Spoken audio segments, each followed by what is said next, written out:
It's must-win for both, isn't it, Dean? I think it is, Alex. I think it's almost coming to that point where you need to really start winning games for both of these. It's an interesting fixture. Obviously, Brighton's home form has not been very, very good. You know, they've not won in the last 10 home league games, which is disappointing, and just will give them a positive push. And having Brewster and McGoldrick, I think that could be the combination that may possibly work for Sheffield United. Brewster's an interesting one, isn't he? Because £23.5 million is a huge outlay for a club of the stature of Sheffield United. He's made 9 appearances so far, hasn't scored a goal, but most of those appearances, virtually all of them in fact, have come off the bench and come late in matches. Why has Chris Wilder been so reluctant to chuck him in from the start? Well, I think that's been a really big question mark, because usually when a club like Sheffield United spend that sort of money, and that is big money for Sheffield United, and that's their biggest signing of the summer, you want that player to be playing. Whether he's not been ready, whether he's not come in and he's not settled into the formation or within the group, and Chris Wilder's allowed him to have a bit more time or to take the pressure off him. But, you know, if you spend that sort of money on that player, he needs to be playing and he needs to be producing and scoring goals. But like you say, he's not had the opportunity or the run in the team, so hopefully he can get a run in the team, can get his confidence going. If he gets a goal, he can score goals. That's one thing he can do. He can put the ball in the back of the net. And I mentioned Brighton and their performance against Fulham already. Did just about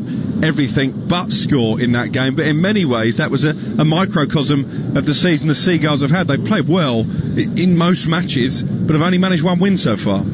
Yeah, and you don't want to be labelled with the pretty side, the side that everyone likes to watch, the exciting football. They're creative, they look really, really good, and not get points on the board, because ultimately you're going to be judged by your results. And Fulham was another game like that. They played pretty well. They should have won the game. A goal that was disallowed, which is touch and go. I know it's a kind of a handball on Welbeck, but yeah, they've been performing pretty well, but they need to pick up some results now, and they need to start scoring goals, otherwise they are going to be sucked into a relegation battle. What do you make of the goalkeeping situation? Matt Ryan dropped for the second time this season in midweek, not just dropped from the starting lineup, dropped from the squad altogether, and isn't on the bench today. Jason Steele, the backup goalkeeper. Robert Sanchez starts in goal. Looks like his days at the Amex might be numbered. I agree. I think he's been a brilliant servant for the football club. I think he's played very, very well, but it's not. I think the manager sees a change. I think Sanchez is ready. I think he's been out on loan a few times and he's a good goalkeeper, but you know, the stats against Ryan are not great, you know, especially with shots on target. He's not producing the saves that you would think he should or he can, so a change was needed. I think the manager's made a brave decision, and I've heard he's quite ruthless like that. When he's made his mind up about something, there's no going back. Yeah, no going back for Matt Ryan, no going back for Sheffield United, you feel, if they suffer yet another defeat this afternoon. The two sets of players out on the pitch in front of us, just going through their pre-match preparation. When we come back, we'll take a look at the best of yesterday in the Premier League, and also looking ahead to Manchester United against Leeds with Ole Gunnar Solskjaer. You are listening to Premier League Live.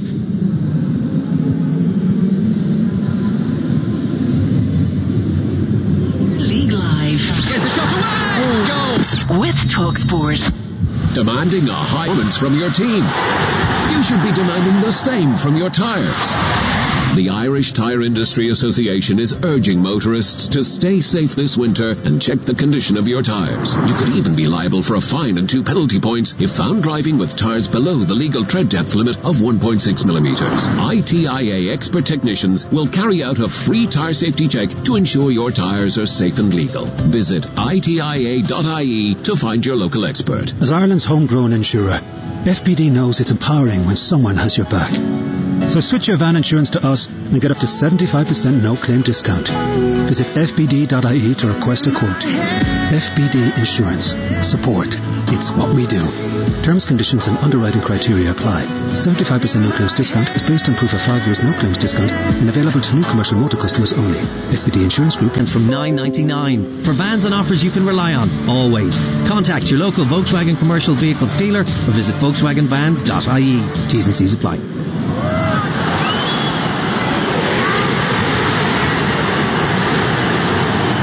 There's certain matchday sounds we are all missing. But there are others we don't have to. Is Carlsberg Pilsner the best beer to enjoy while watching the match at home? Probably. Carlsberg Pilsner. Probably the best beer in the world. Enjoy Carlsberg sensibly. Visit drinkaware.ie. This Christmas, get all the non-stop Premier League action with a Now TV, Sky Sports or Sports Extra pack. Watch over 40 games this December with the biggest names in the league. Gets it from Fernandes. Stream every game or only pay for the ones you want. Your sport on your terms with Now TV. 18 plus ROI only. Month passes sold separately and auto-renew. Minimum speed 2.5 megabits per second. Terms apply. The Premier League Live. Oh, what a goal! With TalkSport. Welcome back to Premier League Live. Brighton will be roared on by 2,000 home fans at the Amex this afternoon, one of the few stadiums in the Premier League where supporters are still allowed to attend due to the strict new government tier restrictions. It's staying in the top tier that is in the minds of both Brighton and Sheffield United. More on this game to come with Dean Hammond between now and kick-off. But first, let's take a look at the best of yesterday's action with Premier League Live.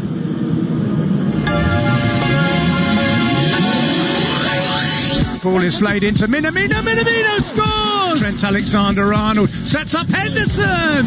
Oh, that is another wonderful goal from Liverpool. Here's the corner, it's an outswinger, there's a header, and it's in, and Salah's got his goal. Here's Salah again, he might get another, he has, it's brilliant! And Liverpool are in seventh heaven. Devastated by the result, we're humiliated by the result, we realise we've got lessons to learn from the result and the performance. Finishing was exceptional, and in the first and the second half, and so that's the reason for the result. Groiner in space on the right edge of the penalty area. Surely this will be the opening goal, and it is. Raheem Sterling, another beautifully worked counter-attack from City. Wilson up to the ball now, left foot straight down the centre. Areola misses it, it's one apiece. Ball in by Sigurdsson and helped on and in. It's Yerry Mina with the goal. Everton 2, Arsenal 1. The group is really disappointed again the way we lost the game, because they have real belief that we could come here and turn things around tonight, and the effort, the passion and the commitment they put in the game, without a question of a doubt, is telling me that it's like that. So that was how yesterday sounded on Premier League Live. Big stories everywhere you look. Liverpool hitting 7 past Crystal Palace to underline their status at the top of the Premier League. The champions, very much the team to catch once again this season. I was at St Mary's to watch Manchester City grind out a 1-0 win against Southampton. I think it's 1 goal conceded now in 8 games for Pep Guardiola's side. They're still not quite at their free-flowing best, but it was an important win nonetheless. Everton 2, Arsenal 1. Arsenal's dreadful start to the season under Mikel Arteta continues. They now have their worst points return 14 games into the campaign since 1974-75, and whatever way you dress it up, it looks like they are very much in the relegation battle. Who'd have thought that when they were winning the FA Cup at the back end of last season? And Newcastle 1, Fulham 1, a controversial Callum Wilson penalty earning Newcastle a point in that game. Quick word on Arsenal. Dean Hammond, do you agree with Alan Shearer? Are they in danger of relegation? It seems incredible we're even having that conversation.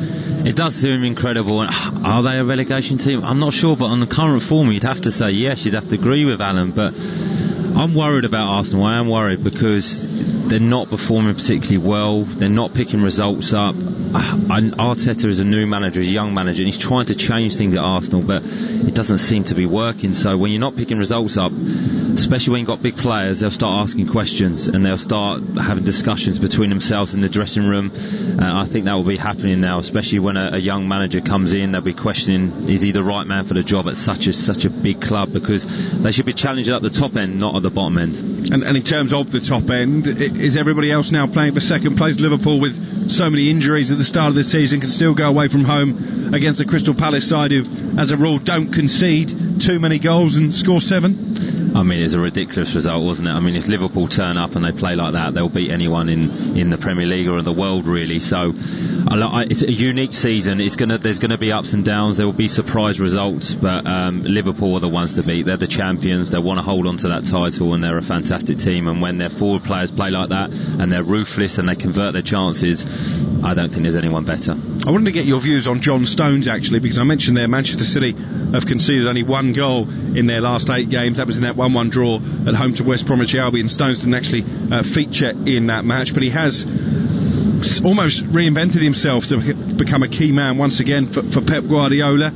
Is he someone now that Gareth Southgate might just be taking a closer look at in terms of the Euros next summer, should they go ahead? 100%, because if John Stones plays to the top of his ability, he's probably one of the best defenders in England. He's got fantastic ability on the ball, but one thing he has done, it looks like he's concentrating on his defending. With that period out, maybe he's been analysing his game, maybe Pep's been working out at him, talking him through games, and he looks to me as though he's bulked up a little bit. He looks more like a man, so the timeout might have helped him, and he performed well again yesterday. And the one thing he's doing better now is the basics of the defending. Yeah, and he was speaking to TalkSport last week, actually, after that dour Manchester derby, and was saying that he goes around the pitch now telling his teammates, come on, this clean sheet, it's like scoring a goal for us, because they're not banging them in with the regularity you'd expect from a Pep Guardiola side at the other end. No, they're not, and you need that. If you're going to compete at the top in Europe, in the Premier League, you need to be able to keep clean sheets. And if Man City are not free-flowing, they're not scoring goals, if they can keep clean sheets, they're always going to score, because they've got brilliant players. So yeah, if John Stones can be that leader at the back that we all know he is, because when he plays well, he's a fantastic player, and I hope he can just perform consistently. The Brighton players have just made their way back to the dressing room here at the Amex Stadium. Supporters young and old have made their way into the ground. They look pretty relaxed, actually. Graham Potter's men, few smiles. Chris Wilder, much more pensive, aggression on his face as he trotted back to the sanctuary of the dressing room. Huge game to come in Sussex. Brighton against Sheffield United, two of the struggling sides so far this season, and plenty more live action coming your way on Premier League Live as well. 7:15 tonight, West Brom against Aston Villa. Sam Allardyce's first game in charge of the Buggies. Between now and then at 2:15, Tottenham take on Leicester. That should be a really attractive game between Jose Mourinho and Brendan Rodgers. And Manchester United against Leeds, a rivalry renewed in the Premier League after a 16-year absence. Let's hear from Ole Gunnar Solskjaer, who understandably is looking forward to this one. It's been too long, of course. I know how much it means for our supporters. I know how much it means for our club. And the other bit is it's a different type of Leeds coming up with a coach that's really done a great job with them and will test us to the limit. Ole Gunnar Solskjaer there, looking ahead to Manchester United against Leeds, one of the grudge matches in English football. I guess the shame for this one, Dean Hammond, when you've waited 16 years, is there'll be no fans in the ground. That will take a little bit away from the intensity of the occasion. It certainly will. It will take a little bit of edge off the game, because I could imagine that would be such an amazing atmosphere, a hostile atmosphere. So it will be missed, and that's one thing that we're all missing at the moment, but particularly in that game, because it's a huge game. They've waited a long time, and I'm looking forward to that one. It'll be a test for both teams, because I like Leeds United, but United are just picking up. They're not playing brilliantly, but they're finding a way of winning games more often than not, so it should be an interesting contest. There are two teams who have stardust going forward, but both concede goals as well. It could be 5-5, couldn't it? I hope so. It'd be a great game if it was 5-5, but you're right, it could be 5-5, and that'd be brilliant, because both teams look like, and probably the best policy for them is that we'll try and outscore you, because they know they're not going to keep clean sheets. Leeds play a lovely style of football, and Manchester United have got some of the best attacking players in the league, so yeah, I think there'll be goals in that game, 100%. Richard Wolfenden and Paul Parker, the former double winner with Manchester United, your commentary team for that one. That is a 4:30 kickoff UK time. Before that, Tottenham against Leicester, and we can hear from Jose Mourinho now, who's been talking about Dele Alli's future at the club. It's just a pity that we cannot do it with the whole group, because when you play so many matches, the people that plays, the people that doesn't play, that play less minutes than others, the training become almost individualized or in small groups. So the group session as a whole is very, very difficult to happen with so many matches. But we train hard. The group trains hard. It's a pleasure for us to work with them. Yeah, Jose Mourinho there talking about Dele Alli and indeed the squad depth that he has at Tottenham. The transfer window not too far away now. Seems like the last one only just shut, but what are we, less than 2 weeks away now from teams being able to trade once again. Would you expect Dele Alli to leave Spurs in January, Dean? I would. Well, whether it'll be January or summer, I think Dele Alli will be looking to leave the football club. He's not played consistently for a while now. I don't think he's a Jose Mourinho player. I don't think he works hard enough for Jose. Obviously, Dele Alli's got fantastic ability. He's shown that for a number of years, but it's just not quite worked out for him, especially this season and maybe last, where he's not got them goals from midfield, and that is his main quality, getting them goals. He's not the most creative player in the world, but he's got that knack of getting goals. So I think Jose will try and move him on, recoup a decent amount of money for him and reinvest it in the football club. It becomes a big game now for Spurs this afternoon, having lost late on at Liverpool in the week and then seeing the champions score 7 at Selhurst Park yesterday. Jose Mourinho will be looking for his team to bounce back to winning ways. They're at home to Leicester, 2:15 in the company of James Fielden and Kevin Watson, the former Tottenham player. And don't forget, at 7:15 Sam Allardyce takes charge of West Bromwich Albion for the first time. They're at home to Aston Villa with Tom Rennie and Danny Gavin. Quick word on the sacking of Slaven Bilic, Dean. On the face of it, it seemed harsh, but can you understand it? It seems harsh, but you know, this is we see it every season. This is the football world now, and Sam Allardyce is available. He's kept many teams up, so I can see why West Brom are thinking if Sam's available, he wants a job, why they would give it to him. So harsh, but that's the world of being a manager. Yeah, I wonder if we might start to fear for Graham Potter a little bit if Brighton don't win this game against Sheffield United. We can hear from the Seagulls boss now and his opposite number, Chris Wilder. We'd be delighted for a home win, and the sooner it comes the better, and if it comes against Sheffield United then great, absolutely. As you say, it's an important game. I reiterate all the time that I think your next match in the Premier League is the most important, so we're looking forward to the game. I think we must win a game before Christmas. You know, we have to just take every game in isolation, and we go to win every game. But you're right, 1 point out of 13 games is obviously not a great return. You know, the gap can't grow, so we've got to be looking to take some points over this Christmas period. Obviously, quick turnaround and a game, 4 games in quick succession. We have to take a healthy points total if we're going to give ourselves an opportunity of staying in division next year. It's like anything. I think train as like I know he will, which is at 100%, which is what he does every day. Matty's been a top servant for this club. He's been a brilliant professional to work with for me, and I have the utmost respect for him. Sometimes you get a sense that for the team a different attribute can help, and I think Rob has those attributes. His potential is very, very high, and then it's our job to try and, like I said after the game, to try and help him fulfil that potential. I'd only do that, Paul, if I thought it was the right thing for Sheffield United Football Club. That's it. That's the only time that I would do that. The club means far too much for me for it to be about me. It's about what happens for the football club. Whether people above me give me their support or the decisions or whatever, I understand that and respect that. But going back to your question, Paul, only if I thought it was the right thing for the football club. Graham Potter and Chris Wilder there looking ahead to Brighton against Sheffield United.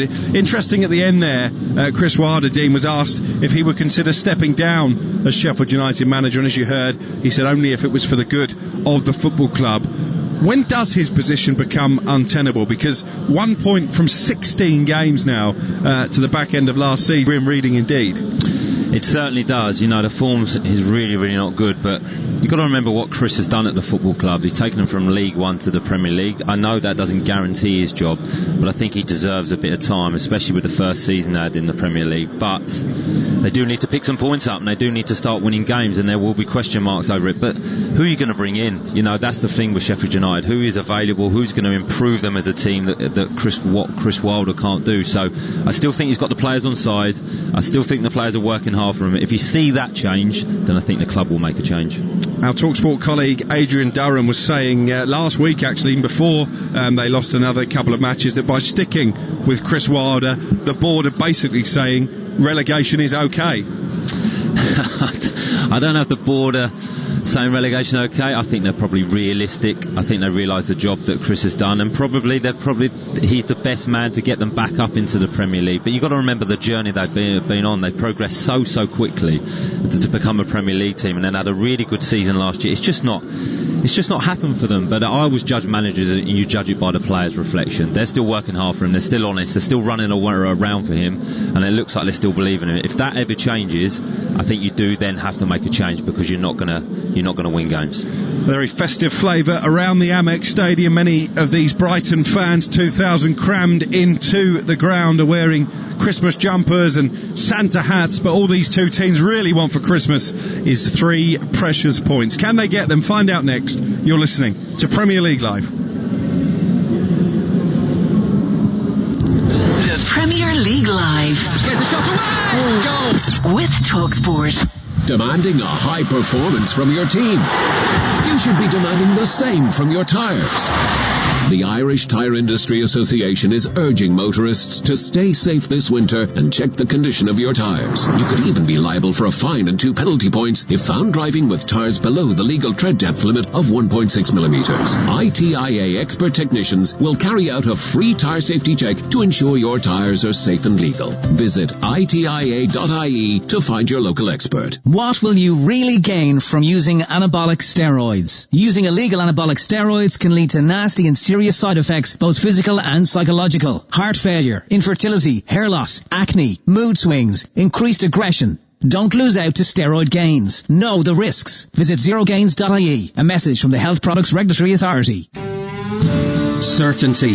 With Volkswagen commercial vehicles, it's included as standard. The Crafter, Transporter and the all-new 5th generation Caddy are more innovative, dynamic and efficient than ever before. Now with HB Finance from 0%, purchase contributions of up to €3,500 and service plans from €9.99. They're the smart next step for your business.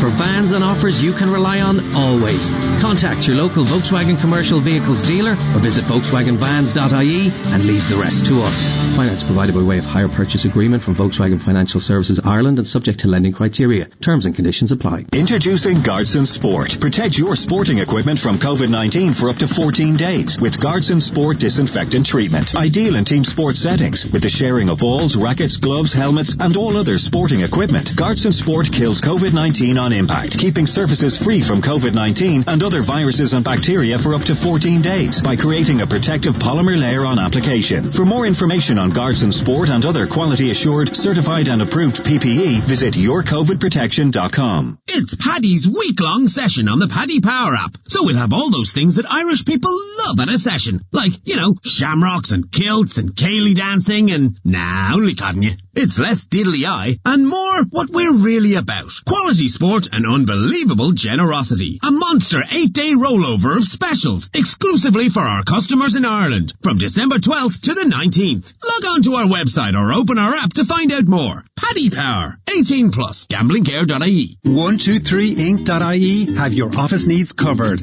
So whether you're an accountant, butcher, carpenter, dentist, electrician, florist, graphic designer, hairdresser, journalist, lecturer, musician, optician, retailer, teacher, solicitor, web designer, or yoga instructor, we've got what you need. And we're cheaper than your current supplier. 123inc.ie. For home, for office, for less. The Premier League Live. Oh, what a goal! With TalkSport. You're listening to TalkSport's coverage of Brighton and Hove Albion against Sheffield United from the Amex Stadium. I'm your host, Alex Crook. Alongside me is the former Southampton, Leicester and Brighton midfielder, Dean Hammond. This is Premier League Live. And two teams in desperate need of victory meet under bright blue December skies in Sussex. The storm clouds are most definitely circling, though, for both Graham Potter and Chris Wilder. Potter's Brighton are seeking a first home win in 10 games and have registered only one victory in their opening 13 matches this season. For Wilder, the form guide makes even grimmer reading as Sheffield United bid to end a club record run of 8 successive defeats and incredibly only 1 point from their last 48 available. It's a far cry for Wilder and the battling Blades since their visit to this stadium almost exactly a year ago, when they won by a goal to nil to climb up to 5th place in the Premier League. It will be Brighton with a buoyant 2,000 home crowd hoping to cheer their heroes to victory in their blue shirts with the white pinstripes and the white shorts and blue socks, shooting from left to right in this first half. Sheffield United in their changed away strip, pink shirts and socks with black shorts, attacking the goal away to our left hand side. The referee, Peter Banks, is about to get us off and running on another busy Sunday in the Premier League. Tottenham, Leicester, Manchester United, Leeds, West Brom, Villa, all to come between now and 9 o'clock this evening. The first course of this feast of football is to be served up here in the heart of the Sussex Downs. Still we wait for Peter Banks to blow the whistle. The first whistle is a signal for both sets of players to take a knee, to a warm ovation from those home supporters. And belatedly, and somewhat later than scheduled, we are off and underway. Brighton with Robert Sanchez in goal, the 6'6" Spaniard who kept a clean sheet at Fulham in the week. White, Dunk and Webster in a three-man defence, with Veltman replacing Lamptey as right wing back, March on the left, Lallana and Bissouma in midfield, and a front three of Trossard, Mopé and Connolly. Danny Welbeck only on the bench for Sheffield United. Ramsdale, despite a couple of high-profile mistakes recently, continues in goal. Basham, Egan and Robinson in defence, with O'Connell still sidelined. Baldock and Stevens at the wing-back. Lundstram comes in for the injured Sander Berge in midfield alongside Fleck and Ampadu, and Ryan Brewster replaces Ollie Burke as David McGoldrick strike partner up front. We've played just about a minute. Dean Hammond, what will you expect from this game? Well, it's a huge game for a start. I think both teams are a bit desperate for the win, and I'd like both teams to be brave. I'd love to see Sheffield United with that attacking force, where the centre halves end up in the box, both fullbacks end up in the box like they played last year, and obviously Brighton being brave on the ball, playing out from the back, them combinations, trying to create chances. So I think it'll be tight to start with, but I can see there being goals because both defences do concede goals. Here is Solly March, a veteran now of this Brighton team, having come up through the ranks. Actually spotted playing non-league football for Lewis. Here now down the right hand side is Ben White, very cultured defender. A little flick from Mopé, back in towards Trossard, and the slide tackle from Egan denies the Belgium a clear shot at goal, and Brighton have their first corner. Good start from the home team. Yeah, it really is, and you can see the combinations between Mopé and Trossard and Connolly. They look dangerous. They're trying to play close together, one-touch football, and then moving quickly off it. So good start by Brighton, and almost an opportunity to score. They are dangerous from set pieces, Brighton. Lewis Dunk always a threat coming up from the back. He's in a posse of blue shirts on the edge of the 18-yard box. Webster too has come forward. Mopé and Lallana waiting to make a late run, and it will be the aforementioned Solly March to take this corner. 0-0 the score, and March floats it to the far post, and there was Lewis Dunk climbing. Egan just out-muscled him really, and he's cleared away towards the halfway line. We can expect Brighton to dominate possession. Sheffield United very much set up to sit deep, soak up pressure and try and use the wing backs and Brewster in particular to hit on the counter attack. But here is Mopé inside the Sheffield United area. He just took too long to get the cross in, dispossessed in the end by Egan and swept forward by Ender Stevens. But Brighton keeping Sheffield United penned back inside their own half in these early exchanges, with Graham Potter arms folded watching on, the former Swansea coach. Of course made his name as manager of Michelin, the team that did so well in Europe a few seasons ago. Not your average football manager, has a degree.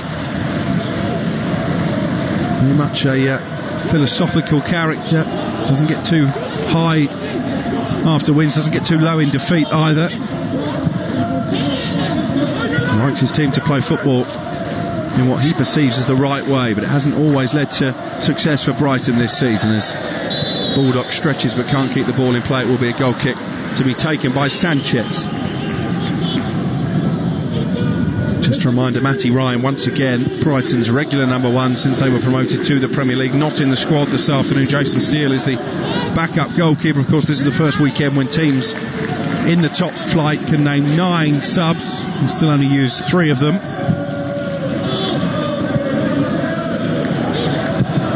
Sanchez, all in orange, plays it forward for Brighton, headed back inside the Seagulls half by Baldock. And here now is Jack Robinson, the former Liverpool youngster, flicked on by McGoldrick, but only as far as Ben White. And Veltman infield to Yves Bissouma, the Malian.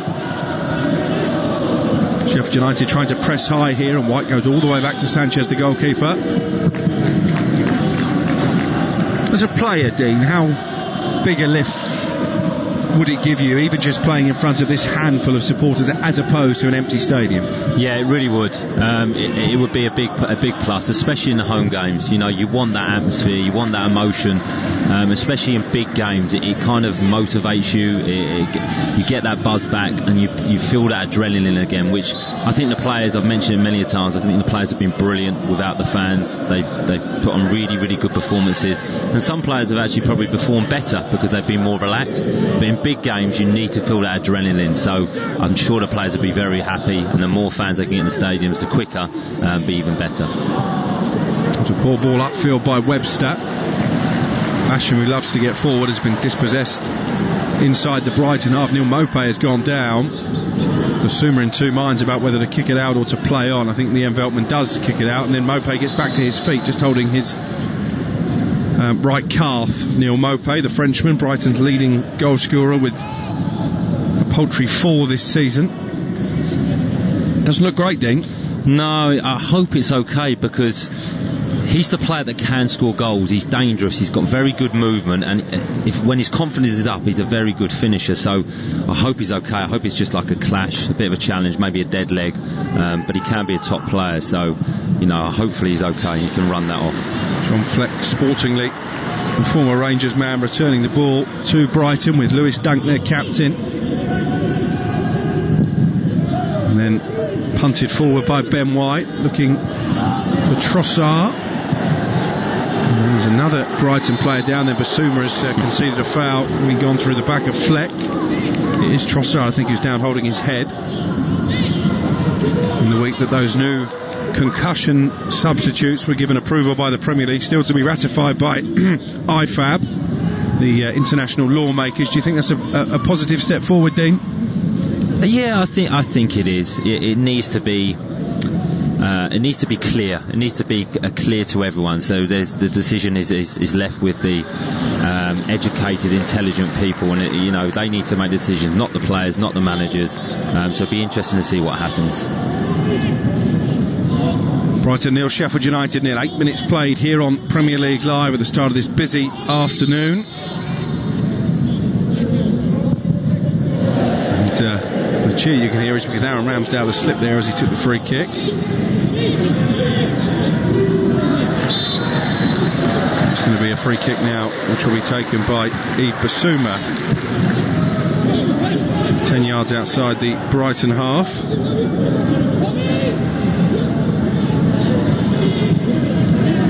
To the right, and Ben White tiptoeing forward, trying to link up with Adam Lallana, the former Premier League winner with Liverpool. It's a very exciting signing for Brighton. Hasn't quite had the impact maybe that Graham Potter would have hoped, but he's a very experienced performer, Dean. He really is. He's a fantastic player, one of the best players I've played with in my career. Technically brilliant. So if they can get him fit in the right condition, he's a big bonus for Bryan. Sheffield United with Lundstram looking to launch an attack here in the pink shirts.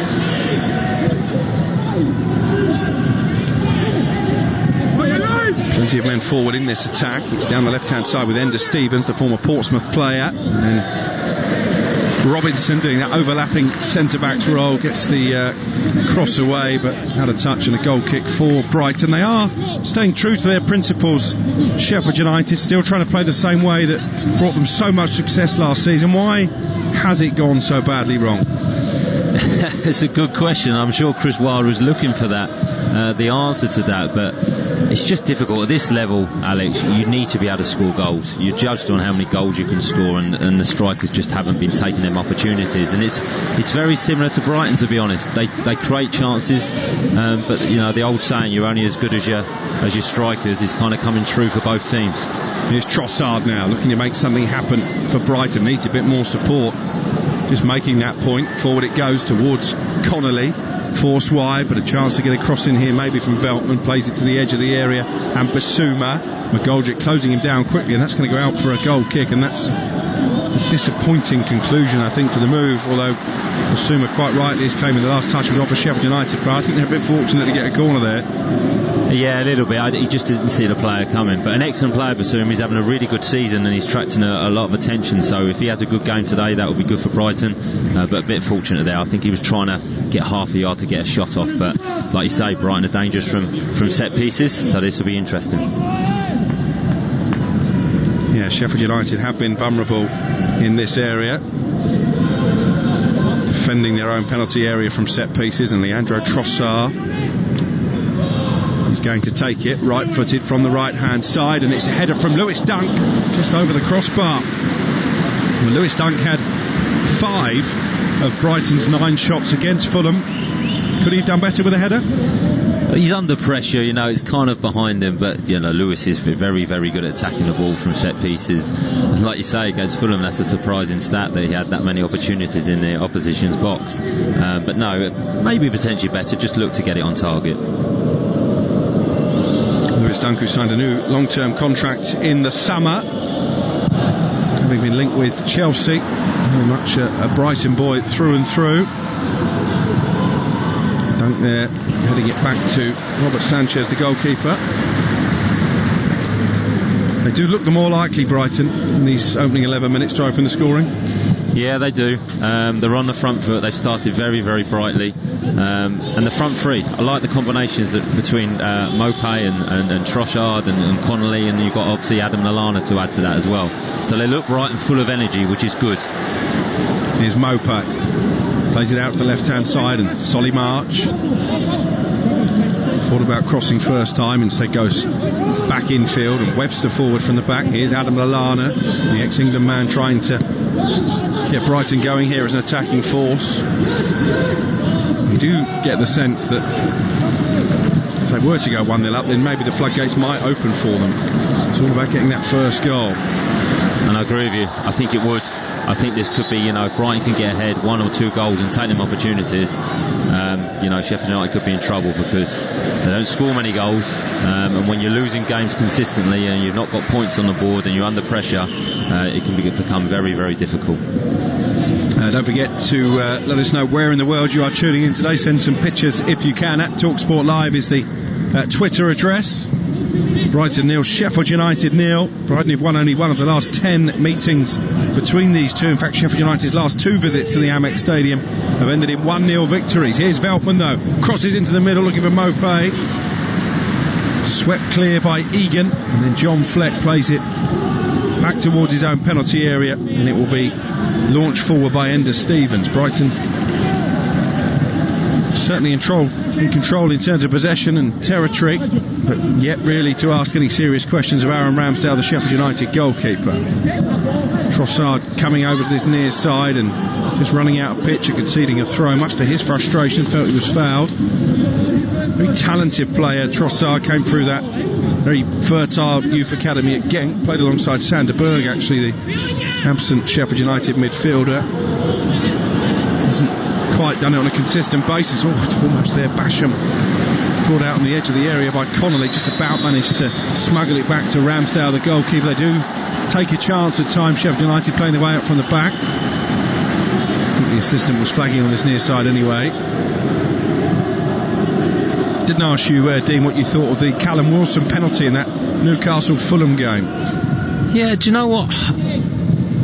There's been some debate about it. I think it's a penalty. I know the first contact is outside the box, but the stronger contact and the contact for when he's going to take the opportunity to potentially score is in the box, in my opinion. So I think it's a penalty. I think the referee's made the right decision, personally. Or VAR. Here's Trossard on the edge of the area, trying to slide it forward to Mopé. Cleared as far as Veltman. Deep cross to the far post, too deep for everybody inside the penalty area in a blue shirt. March keeps it alive on the far side.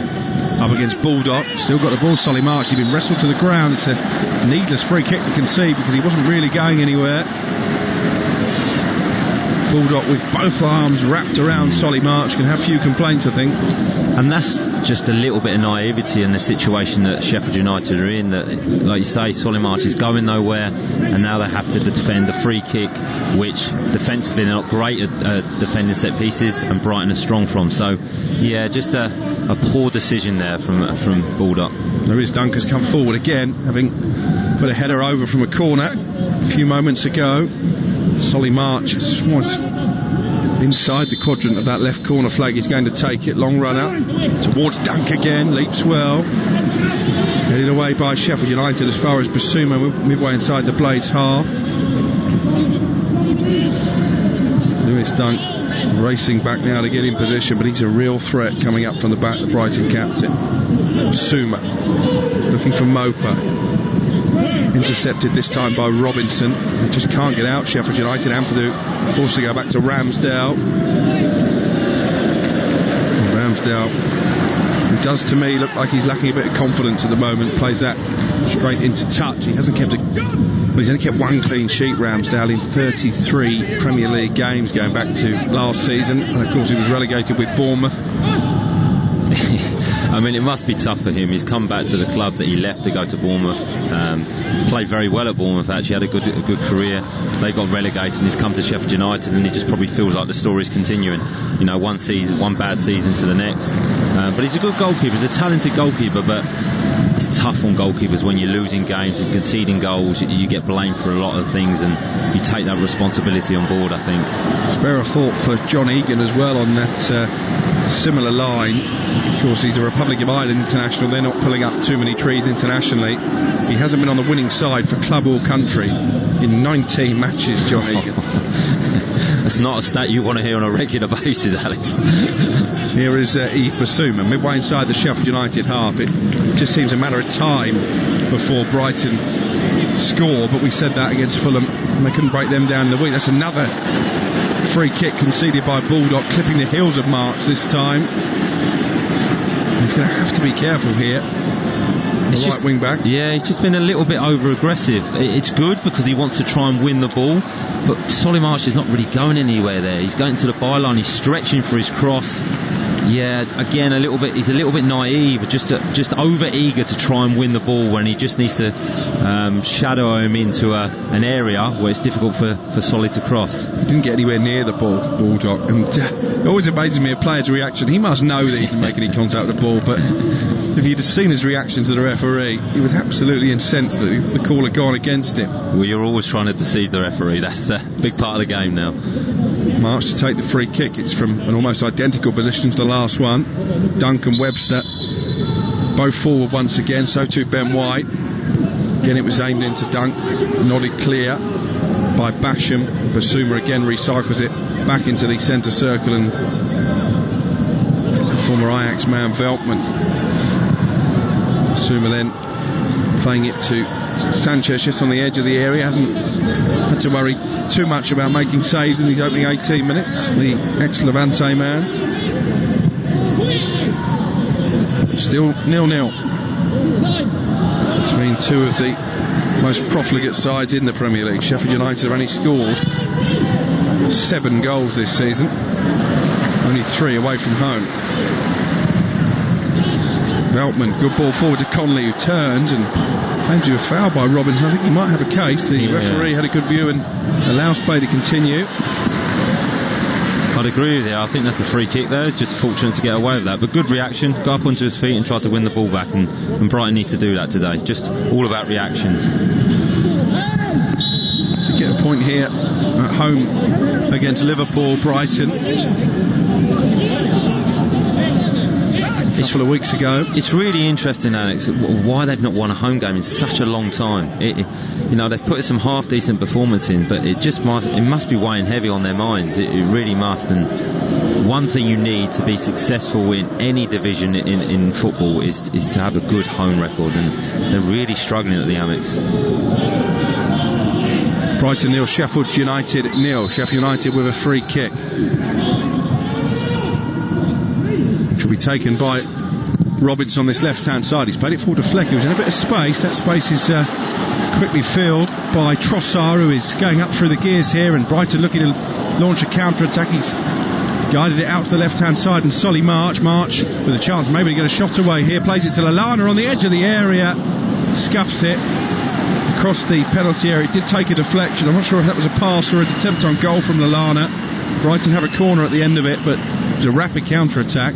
It really was, and I think Adam will try and claim that was a pass, but it was definitely a shot. But good pace on the break from Brighton there. Broke with real pace and intensity, but a bit sloppy from Sheffield United there. Got an opportunity to put the ball in the box to put Brighton under pressure and didn't, and then almost conceded at the other end. They've got another corner there, third of the game. They've had a couple of free kicks as good as corners as well. So these Sheffield United defenders getting plenty of examination in the air early on. And again, those three centre-backs in a line on the edge of the penalty area. If you keep giving away free kicks and corners, sooner or later something is going to drop, you feel, for Brighton. Leandro Trossard in the green boots again to deliver, right-footed up in the air, not much pace on it. And again, Sheffield United deal with the danger comfortably enough, and it's back inside the centre circle with Veltman. Chips it forward. Dunk has stayed up there, headed away by Robinson. McGoldrick does well to win it momentarily on the halfway line, but then stabbed forward by Lewis Duncan. Trossard can't keep it in play. It's a throw-in for Sheffield United, level with their own penalty area on this near side. 0-0. Well, Brighton are definitely the better team at the moment. They look like the more positive team, look like they're going to score, get Sheffield United camped in. But Sheffield United's game plan would definitely be to stay in the game, not concede. The longer they can stay in the game, the better chance they've got of nicking obviously a point or 3 points. Sheffield United winless in their last 12 Premier League away games, losing each of the last 8 in succession. They haven't lost 9 league games in a row since 1975. It seems that Chris Wilder is setting an unwanted record almost every week at the moment. Graham Potter looking very schoolmastery with a pencil in hand, gesticulating on the edge of the technical area. As Trossard is in a grappling match there with Robinson, cushions it back to Veltman, who dinks it forward, headed out by Basham on the corner of the penalty area for a throw-in for the Seagulls. Chris Basham, a mainstay of the Sheffield United side since they came into the Premier League, started all 51 matches. He was the supporters and players player of the year last season, when defensive stability was very much the fulcrum of Sheffield United's success, but that stability has come crashing down dramatically this term. Here's Lallana in the centre circle after Mopé did really well to win it in the air. Connolly now, can he get a shot away? Connolly right-footed, good save Ramsdale, down low to his right-hand side, but really good play by Mopé inside the centre circle at the start of that move. Yeah, it really was. And then Adam Lallana broke with the ball, a lovely pass to Connolly, and that's where you want Connolly. He's quick, he's strong, just one-on-one with the defender, isolate the defender, tried to get half a yard and just couldn't quite get his shot off, get enough power in the shot, but good from Brighton again, winning the ball, pressing Sheffield United, nicking the ball and then breaking nice and quickly, and that's been the theme of the game so far. Mopé has gone down holding his head after coming out on top in that challenge with Robinson. Just caught an arm in the face, didn't look malicious. No, I think that's an honest challenge from Robinson. They've both got their eyes on the ball and he's just been caught in the head, so it looks worse than what it is. I'm sure he'll be fine. He's been in the wars, but no, good start by the 3 attacking players and Adam Lallana as well. So them 4 players look a real threat and they look very, very creative. So good selection by Graham Potter this afternoon even. It's midday, so you can sort of say it's a bit of morning, bit of afternoon.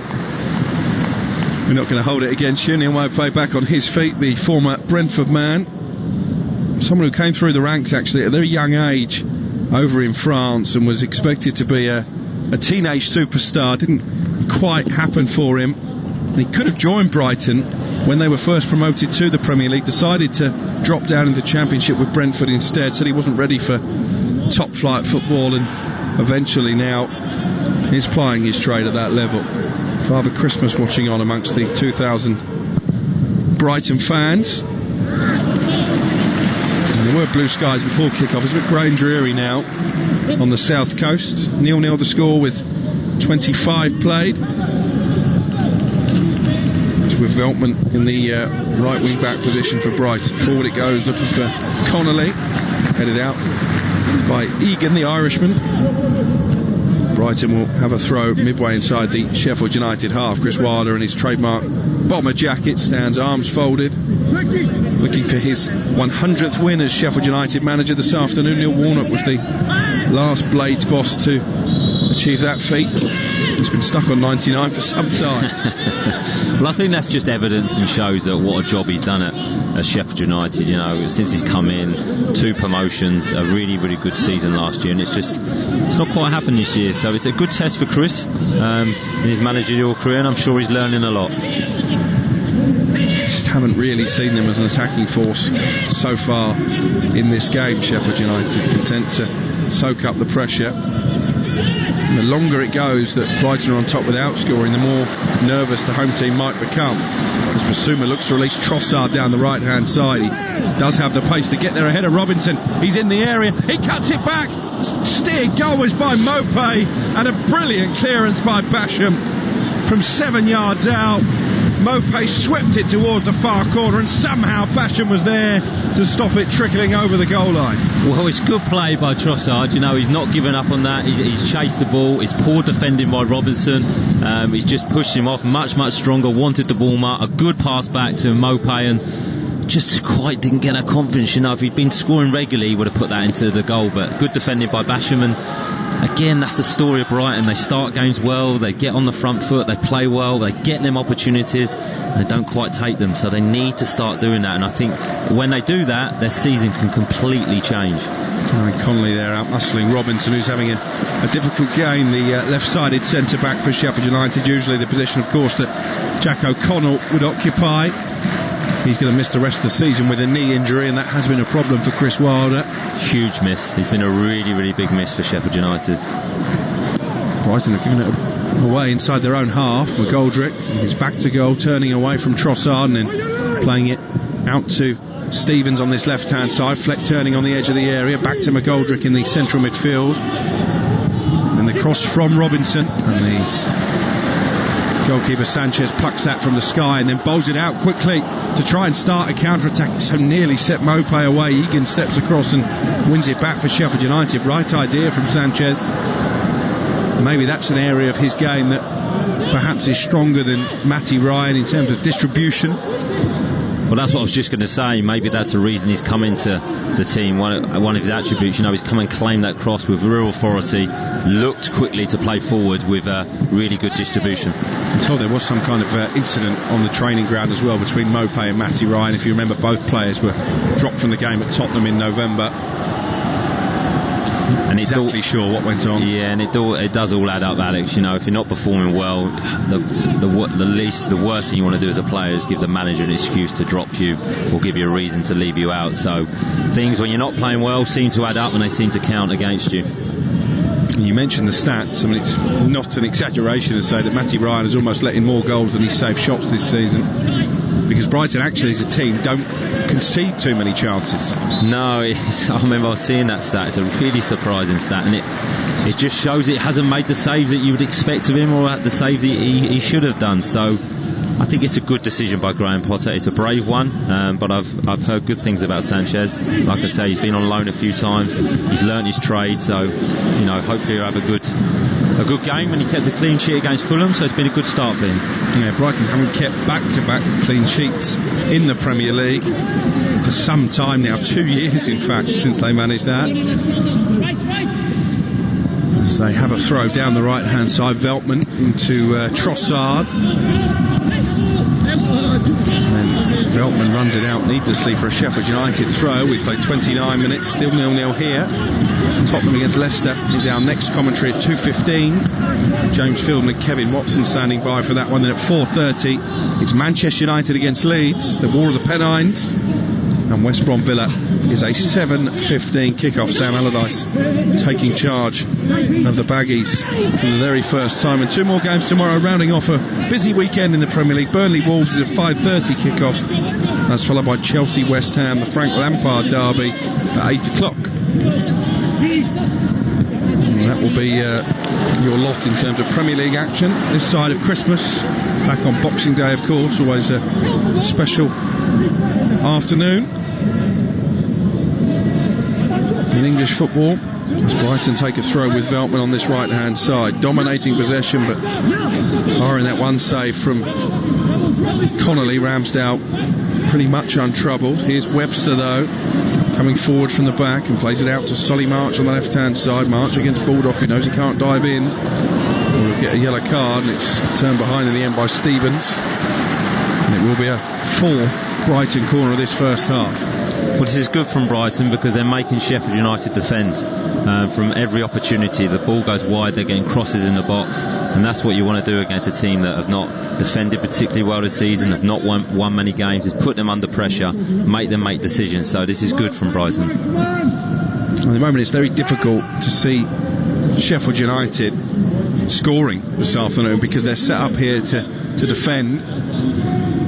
Haven't really troubled that Brighton 18-yard box. Here's the corner from Trossard. High one this time. Webster nods it down. Chance for Mope. And for Lewis Duncan. He's lifted it over the bar from 4 yards. Huge opportunity.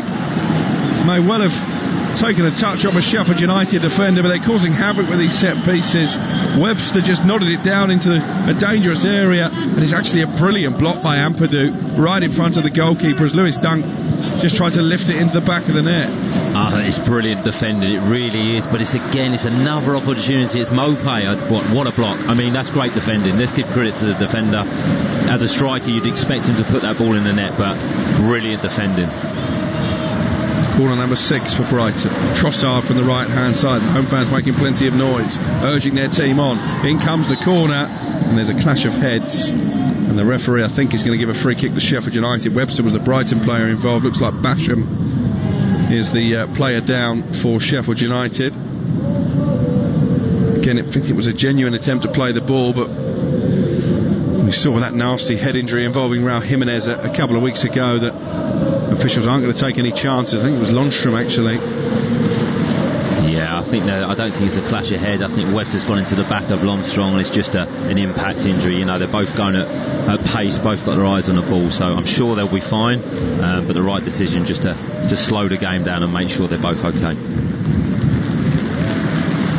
And Webster started his senior career just along the south coast of Portsmouth.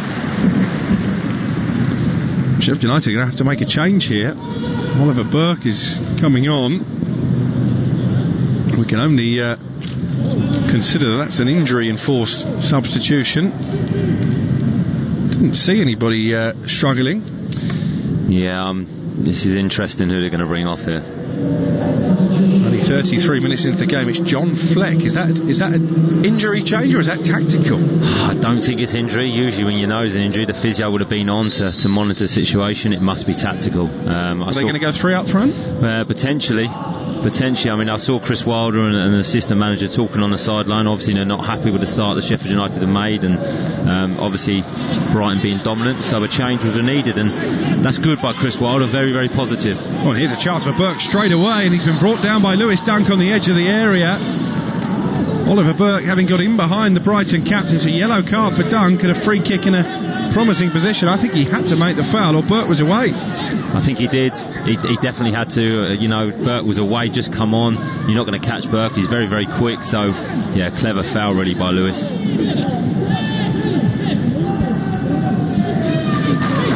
Hello to Kevin in Connecticut, on his way to work at Westfield UCC Church. Says we need a big home win today. Go Goals.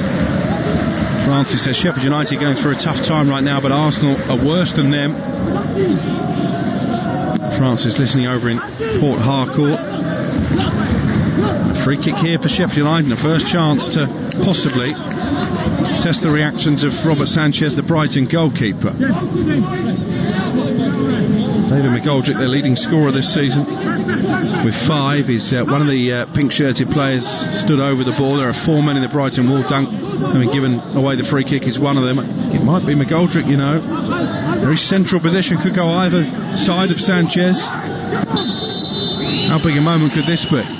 McGoldrick, free kick, good save by Sanchez, down low to his left. He'd have seen it late.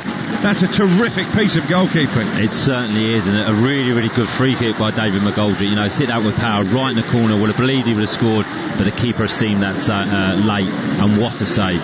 Brilliant save. And the manager will feel justified by making the decision with changing the goalkeeper after that save, I think. Sheffield United's first shot on target results in their first corner. But for a smart piece of goalkeeping from Robert Sanchez, the Blades would be in front. And that would have been typical of Brighton seasons. Dominant, been on top, had chances, not scored, and then the opposition nicked one at the other end. Lundstram with a corner. Still some defending to do for Brighton. Lallana is going to try and run this clear. Claims he was caught by Basham. Has to settle for a throw-in. Level with the 18-yard box. Sheffield United players surrounding the referee who felt the decision should have gone the other way. Basham particularly vocal. Veltman was taking a heavy touch on the edge of his area, and Burke can't quite find Brewster, but all of a sudden, maybe it's a direct result of that tactical switch. Brighton look a bit rattled, Dean Hammond. Yeah, they do. I don't think they've got quite to grips of it yet, and Sheffield United have come back into the game. So good decision by Chris Wilder, and there seems to be a bit of an atmosphere now. Sheffield United have kind of maybe got through the worst period of the first half of Brighton pressure, and their confidence is slowly growing into the game. Bissouma's done well there to win possession back from McGoldrick and then win a throw. He's a player, Bissouma, who I'm told bigger clubs in the Premier League are keeping a close eye on, the likes of Arsenal, if you can call them one of the bigger clubs in the Premier League at this moment in time, and maybe one or two others at that end of the table, Liverpool as well. He looks like he's going to be a top player. Just that holding position in midfield, he's excellent on the ball, he's fit, he's strong, he covers the ground well, so I'm not surprised bigger clubs are looking at him. He looks like a real talent, and I've watched him a lot this season. Throw in for Sheffield United with 9 minutes of the goalless first half remaining. It's Stevens who just stamped it back to the halfway line, and John Egan, then Basham out to the right. For Ampadu.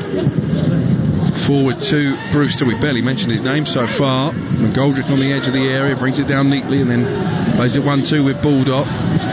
Brighton really for the first time in the game having to sit deep and soak up this spell of Sheffield United pressure. Robinson back out to McGoldrick. Covers plenty of grass, David McGoldrick, over the course of 90 minutes, but Sheffield United give it away. It's back now with Lewis Dunk on the edge of the Brighton penalty area, away to our left. 0-0 the score. Sanchez, the keeper, who made that excellent save to deny McGoldrick from the free kick, plays it forward, and here is the tall and rangy Webster. Finds Lallana just over halfway. Here's Webster again, linking up with Adam Lallana. Brighton with plenty of bodies forward in this attack. They wanted a couple of free kicks there and didn't get them. Lundstram has gone crashing into Veltman, and that doesn't look the best of tackles. Brighton fans baying for a red card. Veltman has stayed down, rolling in pain. I wonder if VAR might have a look at this. You took a big intake of breath there, Dean Hammond. Yeah, I think obviously VAR will have a look at this. It's unfortunate because it is a good 50-50 challenge, but the modern day rules you can't follow through, and I think his leg has followed through. He's got a yellow card, so the referee's obviously seen it, but it'd be interesting to see it on the replay. I think it's just because as the balls come in, they both clashed on the ball, and then Lundstram's leg has just kind of gone over the ball into his shin, so I think that's a poor tackle. Yeah, he's gone too aggressive. I think he could be in trouble here if they review this. The studs are up. I think he could be in trouble. He's lost control of the ball. Yeah. And VAR and Michael Oliver are checking here for a possible red card for serious foul play, and I think that Peter Banks, the referee, will be encouraged to come and take a look at the monitor. I think that's a red card. Yeah, I think you're right. His feet have actually come off the ground there, both feet in the end. He's followed through. Yeah, to be honest, modern day football, that's a red card. Well, will Michael Oliver be of the same opinion as us? It looks worse every time you see it. He's going to look at the monitor, and John Lundstram is going to be sent off here. I mean, no doubt about that. It was reckless, it was needless, because it was in an area of the pitch where Brighton weren't really going to cause trouble, and Peter Banks has come all the way over to the pitchside monitor. I don't think it'll take him long to make this decision. And Sheffield United's terrible season in danger of spiralling even further here on the south coast. You can hear the cries from the Brighton supporters, and it's a simple decision. It's going to be surely a red card. He's made the television symbol, and John Lundstram, with 5 minutes the first half remaining, is going to be sent off here for Sheffield United. They will have to play out the rest of the game with 10 men, and for me, that is VAR doing its job correctly. It was a poor tackle from an experienced player in John Lundstram. He can protest all he wants. It's a bad challenge, and the referee and the VAR, Michael Oliver, have made the correct call. Well, that's why I agree with you there, Alex. That's where VAR is really, really good. It's not taken a long time to make that decision. The referee's gone over and reviewed it, and I think that's why it does work. And it's all come from Longstrom's bad touch. He's chasing the ball, he's come off the ground, and it's a dangerous, dangerous decision. And in the modern game, you can't do that. And it's unfortunate for Sheffield United, because they were just coming into the game now, and Chris Wilder would just be thinking, the luck's against them again. It's just a really poor tackle, yeah, and it's not the way that I'm sure John Lundstram would have wanted to mark his 100th Sheffield United appearance. But you do have to ask the question. John Lundstram is a player whose contract expires next summer. He's made it pretty clear that he won't sign a new one. Was it a gamble to put him in the team in the first place? Is his head absolutely right for this relegation scrap that Sheffield United are in? Yeah, it's an interesting one, because he had a really, really good season last season, very effective, good performances, and he's been in and out this season. So you're right, maybe his head's not there, but it's a poor challenge, poor challenge. All I'd say is the challenge is committed. It's wrong, but he's committed for his team, but obviously it's cost his team now. So yeah, a poor decision. It's ironic that Brighton, from my understanding, are one of the clubs who are monitoring John Lundstram's situation at Bramall Lane with a view to possibly bringing him here to the Amex. Graham Potter urging his team forward, and this is a game now that Brighton really should be going on to win against the 10 men of Sheffield United. Chris Wilder frantically trying to reorganise, having already made that tactical switch, bringing on Oliver Burke and sacrificing John Fleck. Effectively, they've lost two of the three central midfielders they started the game with for very different reasons. Yeah, it's a good point as well. And you mentioned there, this is a game that Brighton will not want to win. They have to win now. They really do. They're against 10 men against the so-called worst team in the division. They need to go on and get 3 points now. And not just the worst team in the division, Dean. They're the worst team in English football. The only team in the top 4 divisions yet to win a game, and the only team of 98 in the top 5 divisions in European football yet to win a game. Yeah, so that Brighton need to win this game. There's no hiding away from it. But one thing for Sheffield United, if they can get a result with it, and it's a big if, it could completely change their season. It really could. With 10 men away from home against a team that's near the bottom, if they could go on and defend well and nick a goal, there could be a real turning point for them. I'm not sure they'll be able to do it, but there's always an incentive in each game. There's more chance of Boris Johnson winning a popularity contest than there is of Sheffield United with 10 men winning this game, to be honest. Well, Sheffield United won't be winning the game then. 2 minutes to go, 0-0 the score. You're listening to Premier League Live. James Fielden and Kevin Watson primed and ready for Tottenham against Leicester at 2:15. That's followed by Manchester United Leeds, a real grudge match at Old Trafford at 4:30, and then West Brom Villa is our 7:15 offering on this 4-game Sunday. Here's Adam Lallana. Thought about playing the ball forward, but instead just rolls it to his right hand side, and Bissouma. Here's Ben White now, urged on the attack, and overhits the pass intended for Veltman. It's going to be a goal kick for Sheffield United, whose first priority now will be just to get into half-time at 0-0. Yeah, get into half-time, reorganise, have a rest down, have a talk through how they're going to approach the second half, and you know they're going to be looking for that solid defensive structure for the most of the game now. And can they get a set piece? Can they play on the break? Can they get a counter attack with an opportunity to score? But it'd be interesting to see how Brighton approach this now, because they've started really, really well, but they need to continue that. The quick combinations, getting in behind Sheffield United has worked, and then getting set pieces, so they need to continue that for the rest of the game.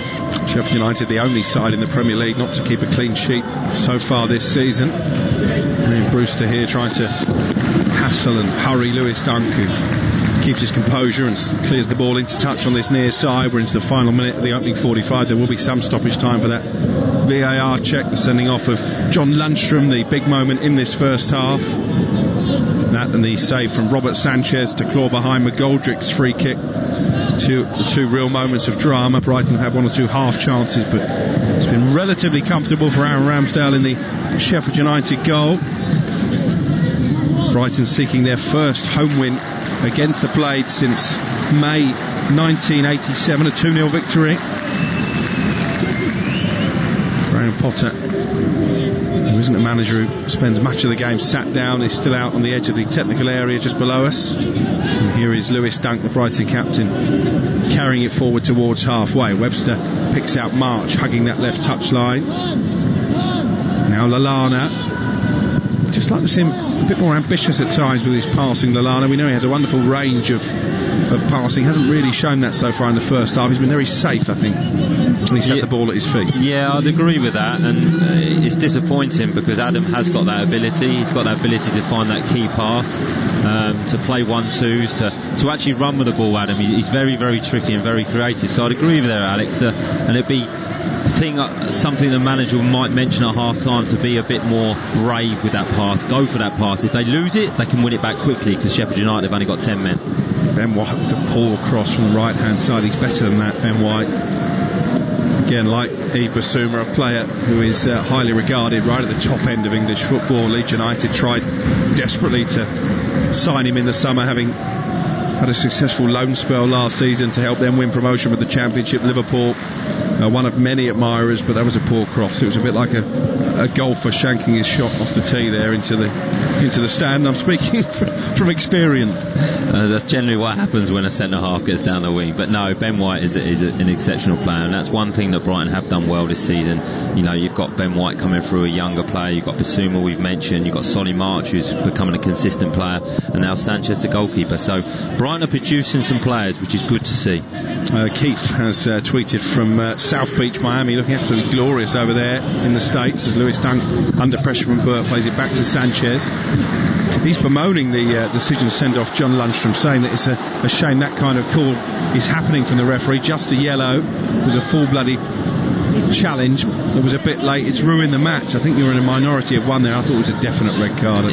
Yeah, I'd agree. I mean, from initial reaction, I did think it was a strong tackle and a strong 50-50, but when you reviewed it, you know, it's definitely a sin. It's just dangerous. It's a dangerous challenge. Ben White with a cross towards the far post, dinked in there. Dangerous ball hanging in the air, and Basham, with no choice really, facing his own goal, but nod it behind for a corner. We've played 1 of 3 added minutes at the end of the first half, and Brighton looking to end those first 45 minutes with a flurry. Solly March to take the corner from the far side. Brighton up against 10 men here again, packing out that Sheffield United penalty area. They have been really dangerous from these corner kicks. In it comes towards the near post. Basham with a header away, picked up by Bissouma, and he's got 2 players in space to his left hand side. One is Trossard, too close to the goalkeeper, and Ramsdale collapses over the ball, and Sheffield United edging closer now to the half-time break, which can't come soon enough for Chris Wilder's men. Yeah, it was really important that they saw that set piece out, because Brighton have been dangerous from it. It wasn't a great delivery from Solly March, but good defending by Chris Basham again. He's defended really well this first half, so I'm sure they'll see the first half out now, get themselves in, reorganise, and come out with a different approach. They might do more than that, because Oliver Burke here is causing havoc on the edge of the area. He needed Veltman to get in and nick the ball away. Still Sheffield United on the attack. Baldock might have the chance to cross. We've played 3 added minutes. They need to get the ball in quickly. Baldock skipping away from Lallana. Can't circumnavigate Solly March though, and there is the half-time whistle. Well, a full-blooded encounter, as you would expect, between these two struggling sides. A bit too full-blooded in the case of John Lundstram, his late challenge on Joel Veltman, resulting in a straight red card after a VAR review. That's the big talking point. After David McGoldrick had forced a fine save from Robert Sanchez with a free kick from the edge of the Brighton penalty area. The Seagulls dominating possession, but haven't really looked like scoring. Surely that will change against the 10 men in the second half. Half-time at the Amex. Brighton 0, Sheffield United 0. You are listening to Premier League Live.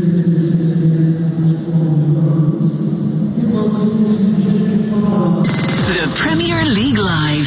Oh, what a goal! With TalkSport. What will you really gain from using anabolic steroids? Using illegal anabolic steroids can lead to nasty and serious side effects, both physical and psychological. Heart failure, infertility, hair loss, acne, mood swings, increased aggression. Don't lose out to steroid gains. Know the risks. Visit zerogains.ie. A message from the Health Products Regulatory Authority. Get ready and hold on tight, because the Premier League is here! Which teams will stay on track? And who'll go off the rail? Get the Irish Sun for top transfer news, exclusive star interviews and opinions from the biggest names in football. Plus expert analysis of every action-packed match in our fantastic goals pull-out each weekend. Stay up to speed, because you never know what the Premier League is going to throw up. Pick up the Irish Sun today.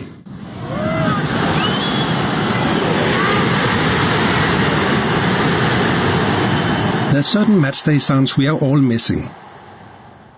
But there are others we don't have to.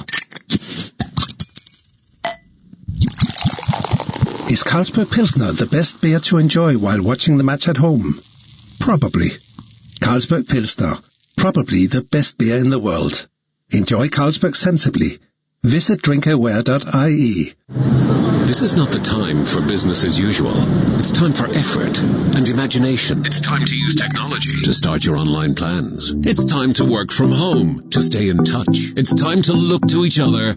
Scoil Céile. Ireland is working online with help from Black Knight and .ie, because now we need better than business as usual. Call Black Knight on 059 918 3027 or visit blackknight.ie. Create the Premier League atmosphere at home with Harvey Norman, the home of the big screen. Feel like you're on the pitch with our stunning range of 4K smart LED and OLED TVs from LG, starting from just $449. Plus, hear every kick, save, tackle, decision with LG's best-in-class soundbars. Get TV ready for all the big games with Harvey Norman. Shop online today or safely in our spacious stores. Harvey Norman, home of the big screen. Go! As Ireland's homegrown insurer, FPD knows it's empowering when someone has your back.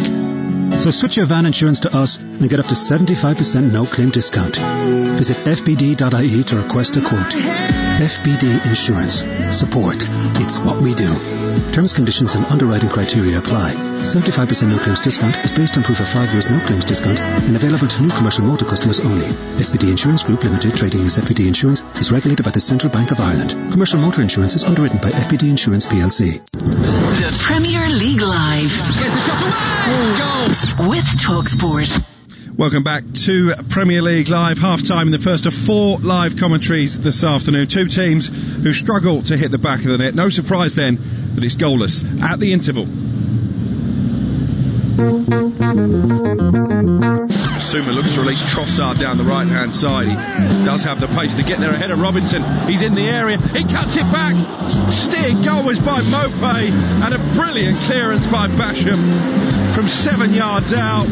Mopé swept it towards the far corner, and somehow Basham was there to stop it trickling over the goal line. Again, that's the story of Brighton. They start games well, they get on the front foot, they play well, they get them opportunities, and they don't quite take them, so they need to start doing that. And I think when they do that, their season can completely change. Webster nods it down, chance for Mopé, and for Lewis Duncan, he's lifted it over the bar from 4 yards.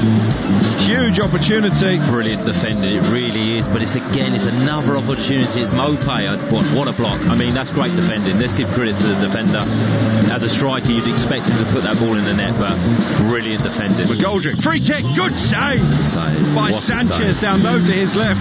He'd have seen it late. That's a terrific piece of goalkeeping. Brilliant brilliant save, and the manager will feel justified by making the decision with changing the goalkeeper after that save, I think. VAR and Michael Oliver are checking here for a possible red card for serious foul play. John Lundstram, with 5 minutes the first half remaining, is going to be sent off here for Sheffield United.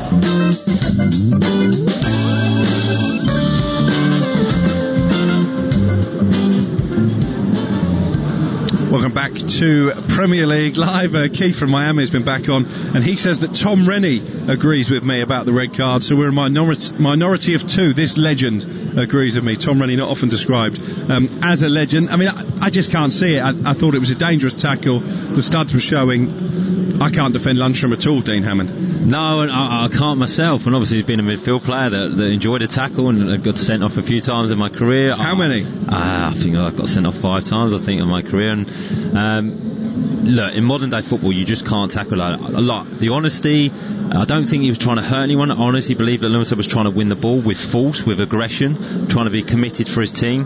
But both feet leave the ground, not as high as you'd expect, but they do leave the ground, and he does catch Veltman, and it's just over aggressive. If he'd stayed on his feet and just gone in for a block tackle, then I think he would have got away with it and maybe just got a yellow card. But in my opinion, I agree with you, it's a red card. I mean, just looking at the game as a whole, Brighton dominating possession, had one good chance, and they when Mopé could have done better, rather scuffed his shot, and it was cleared off the line by Basham. Connolly has forced a save from Aaron Ramsdale, but again, it was a save that you would expect a goalkeeper of Aaron Ramsdale's quality to make, and the stats tell us just 2 shots on target for Brighton, despite 66% possession. It's becoming the theme of their season. It is. It's becoming a habit that we're playing well, we create opportunities, but we're not winning games, and they've done that again first half. The performances are good. They really are. They catch the eye. I mean, they get congratulated for how they play the game, for how they perform, but they're not winning games, and they're not taking them chances, and the strikers are just not being ruthless when they possibly can. They do have that quality, but it comes down to confidence. When you're not scoring regular goals, that's what happens. And is it now damage limitation as far as Sheffield United are concerned? If you offer Chris Wilder a point at this moment in time, would he bite your hands off? I think he would.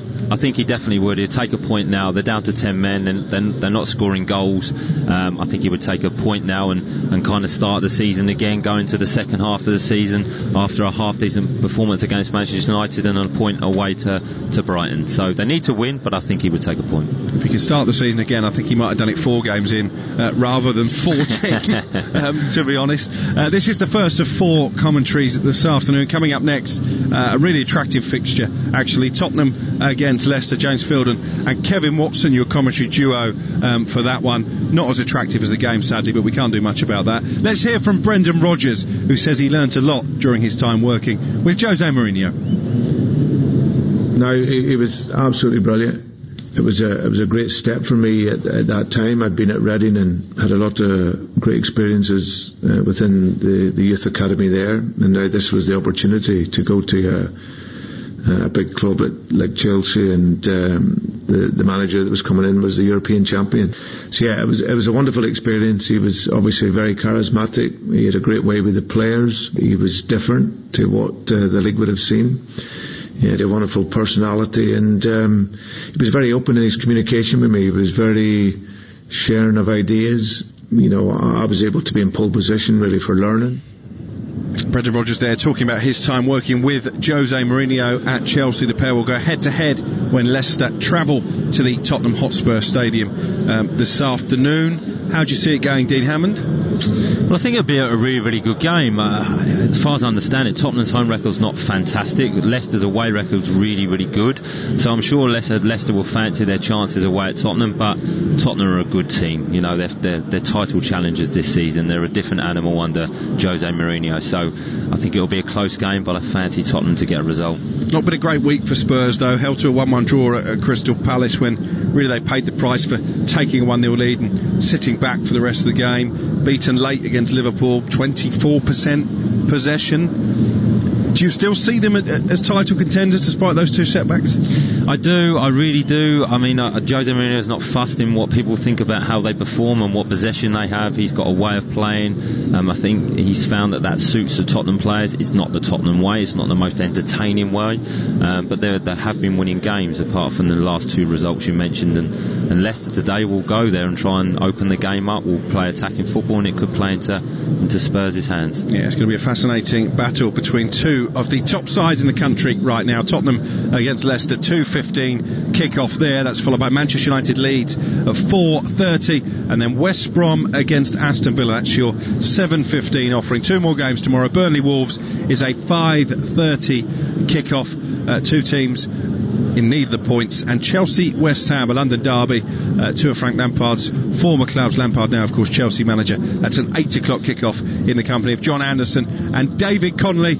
Still to come here, second half from Brighton against Sheffield United. That's sending off at John Lundstram. Dividing opinion, I think it's fair to say, but both Dean Hammond and I felt that the VAR, Michael Oliver, and eventually the referee Peter Banks made the right call. Let's see how the second half pans out. You are listening to Premier League Live.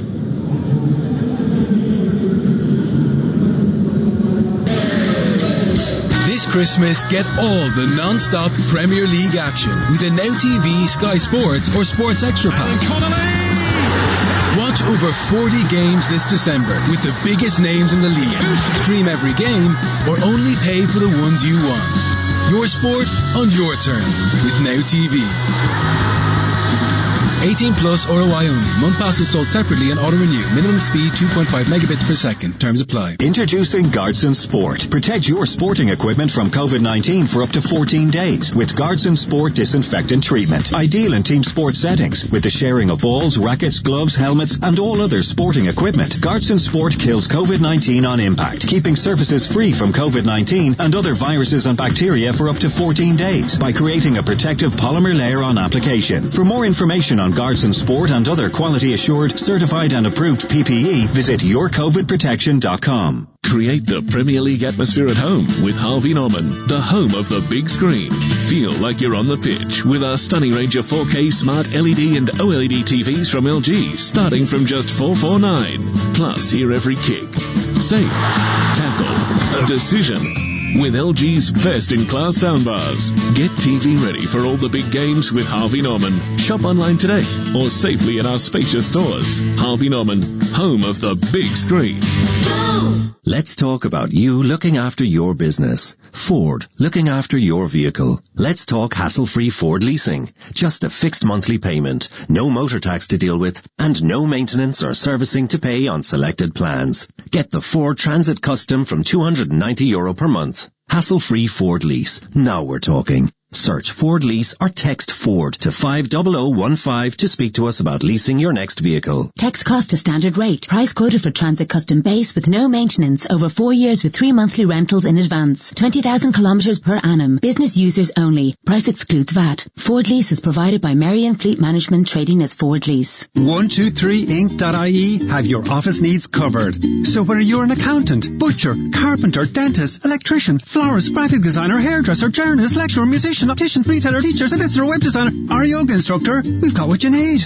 And we're cheaper than your current supplier. 123inc.ie. For home, for office, for less. At Paddy Power, we know competition for the remote control can be fierce at the weekends. So in order to give the non-football loving occupants of your house something to do, here are some of our top suggestions. Go for a walk. Walk the dog. Go cycling. Cycle the dog. Recycle the dog. Just go! All very good options, we say. And that's not the only one. If one leg of your 4+ fold ACCA lets you down, get a free bet on all football leagues and markets. Paddy Power. Max free bet €10. Min odds 1 to 5 on each leg. Online exclusive. Excludes shop bets. T's and C's apply. 18+ need help. Visit gamblingcare.ie. You are listening to TalkSport's coverage of Brighton and Hove Albion against Sheffield United from the Amex Stadium. I'm your host, Alex Crook. Alongside me is the former Southampton, Leicester and Brighton midfielder Dean Hammond.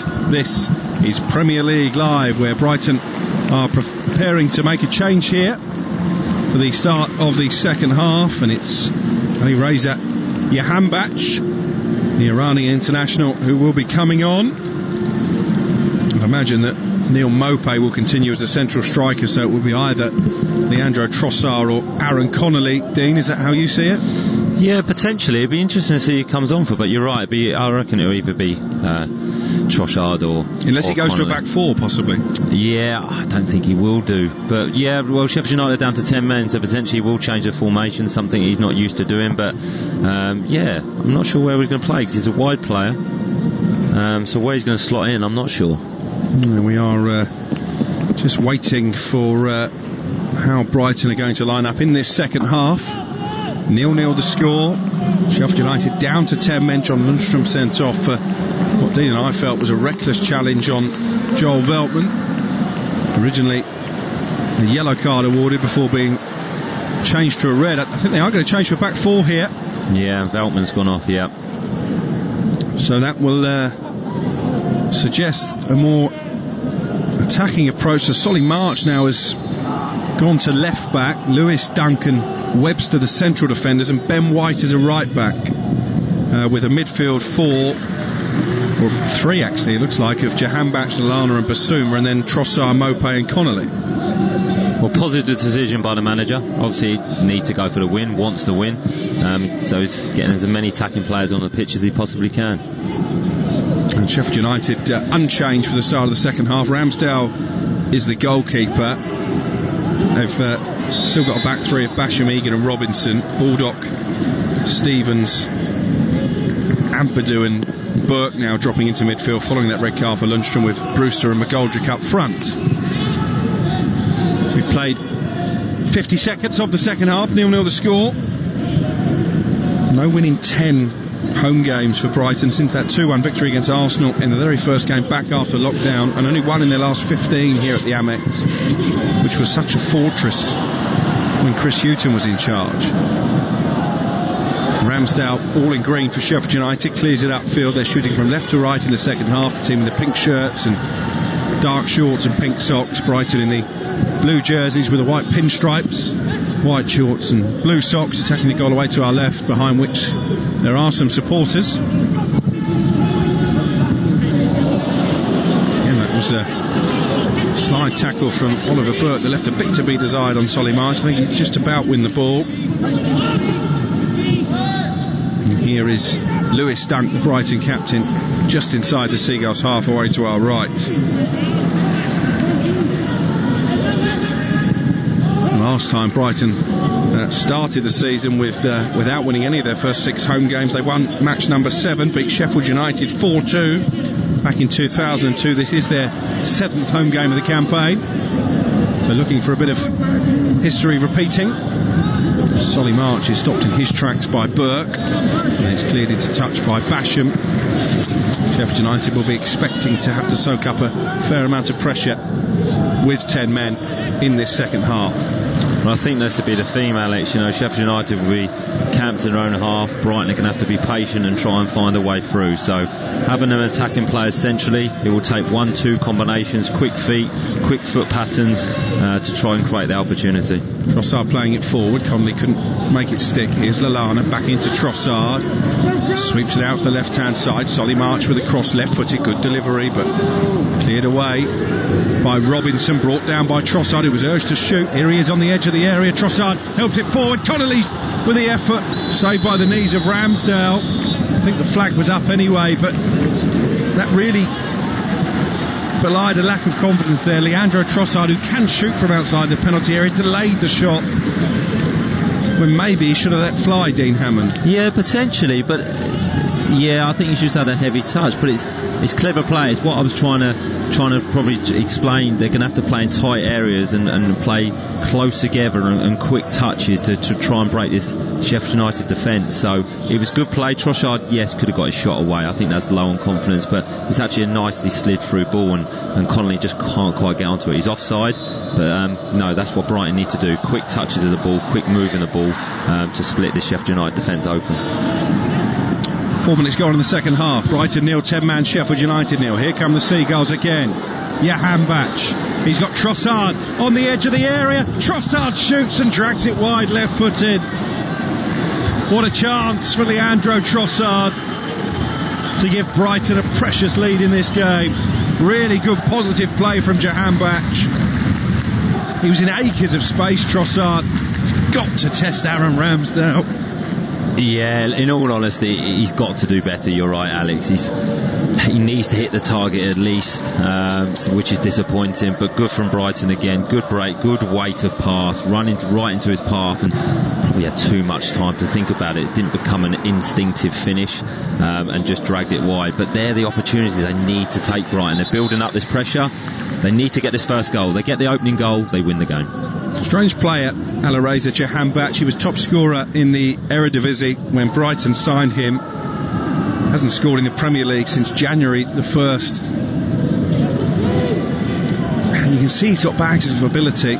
Just hasn't quite been able to translate that form from the Dutch League into the Premier League. I guess really it's a reflection of the step up in quality. Yeah, it is the step up in quality. You can see he has got quality. He's a good player. You can see why that run and pass there. It just needs a run in the team, I think, like every player. Solly March into Bissouma on the edge of the area. Chips it over the top, looking for Trossard again, and there's Ramsdale sliding on his knees to get there ahead of the Belgium. The gaps are beginning to appear in this Sheffield United back line. They are, and it just needs that clever pass. You know, that was a really good attempt by the player there to chip the ball over the top, and Trossard almost got in. So it will take that little bit of creativity, something a little bit different to get in to create the opportunity that will eventually mean that Brighton score this goal. We'll get some team news from the Tottenham-Leicester game very shortly. I can tell you Ndombele and Lo Celso both starting for Tottenham. No Stephen Berge in the 11. Spurs looking to close the gap on Liverpool after Liverpool's 7-goal demolition of Crystal Palace yesterday here on Premier League Live. A really impressive performance from Jurgen Klopp's champions. As Brighton again look to come forward. Jahanbakhsh with a pass that was slightly heavy this time. It's a goal kick for Sheffield United, who themselves are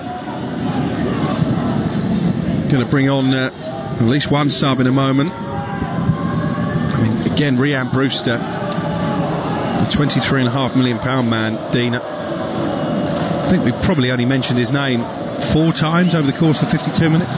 Yeah, you're right, Alex, and I've been thinking about this. He must have been bought, obviously he's been bought to the club to score goals, but he's not had the opportunities, and I think he's a goal scorer. You get strikers that some are good at linking up play, some are quick, some are good at running in behind, but I'm trying to give him some credit here, or a bit of an excuse.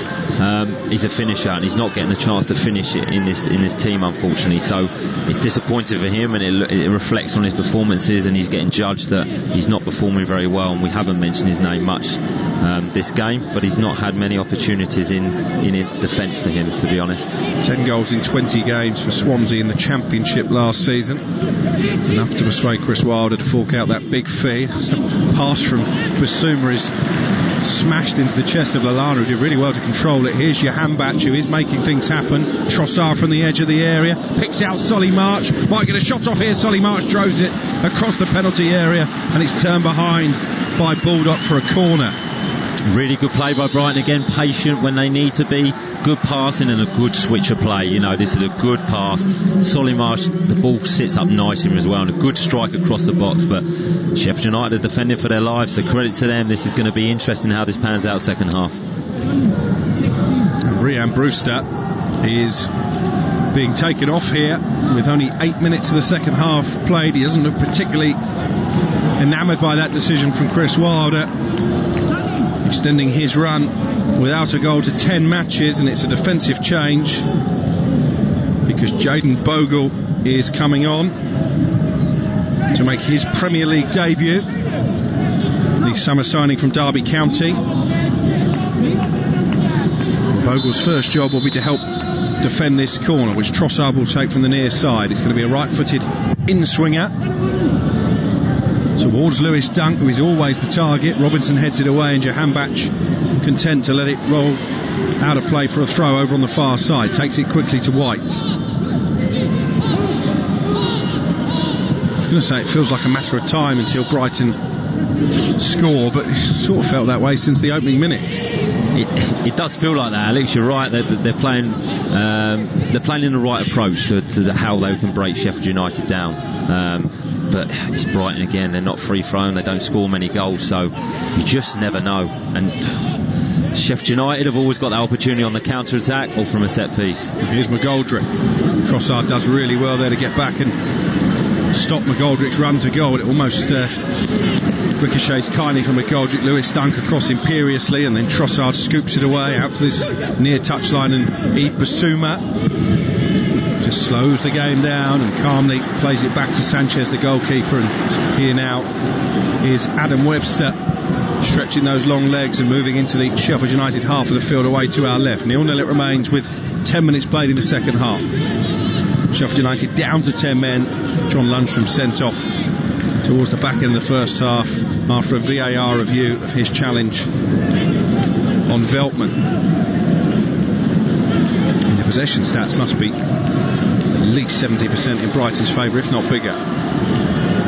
Here is Ben White playing as a right back in this second half, so versatile. He's rolled it off to Trossard just on the edge of the D. Trossard scoops it out to his left hand side, and Bissouma still in space. Trossard in the centre, of Bissouma opted to find him. Instead he switches the play out to right. White once more. Here's Jahanbakhsh with the cross towards Neil Maupay, who was loitering, and then that looked like a handball inside the D by Basham.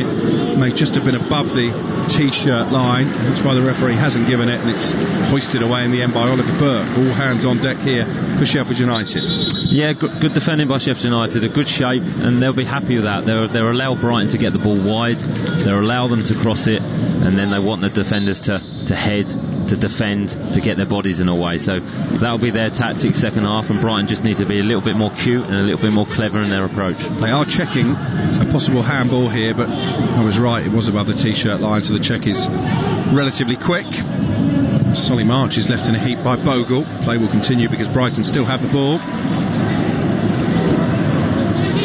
Abby Michael says Brighton will win this game. After that red card shown to Sheffield United, he's enjoying the commentary over in Port Harcourt, Nigeria. Here's Yves Bissouma. I think Brighton will be kicking themselves. They don't want to take the points. Ben White with a low ball in, laid off by Lallana to Jahanbakhsh. Tried to find Bissouma. Pass was slightly undercooked, and that allows Basham to clear. And here's Oliver Burke. Oliver Burke in behind Lewis Dunk.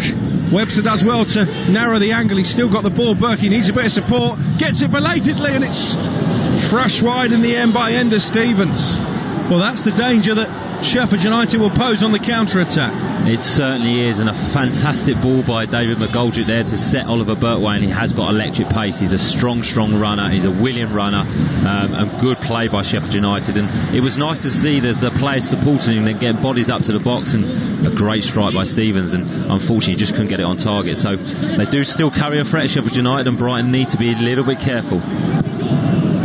13 minutes gone in the second half. Brighton 0, Sheffield United 0.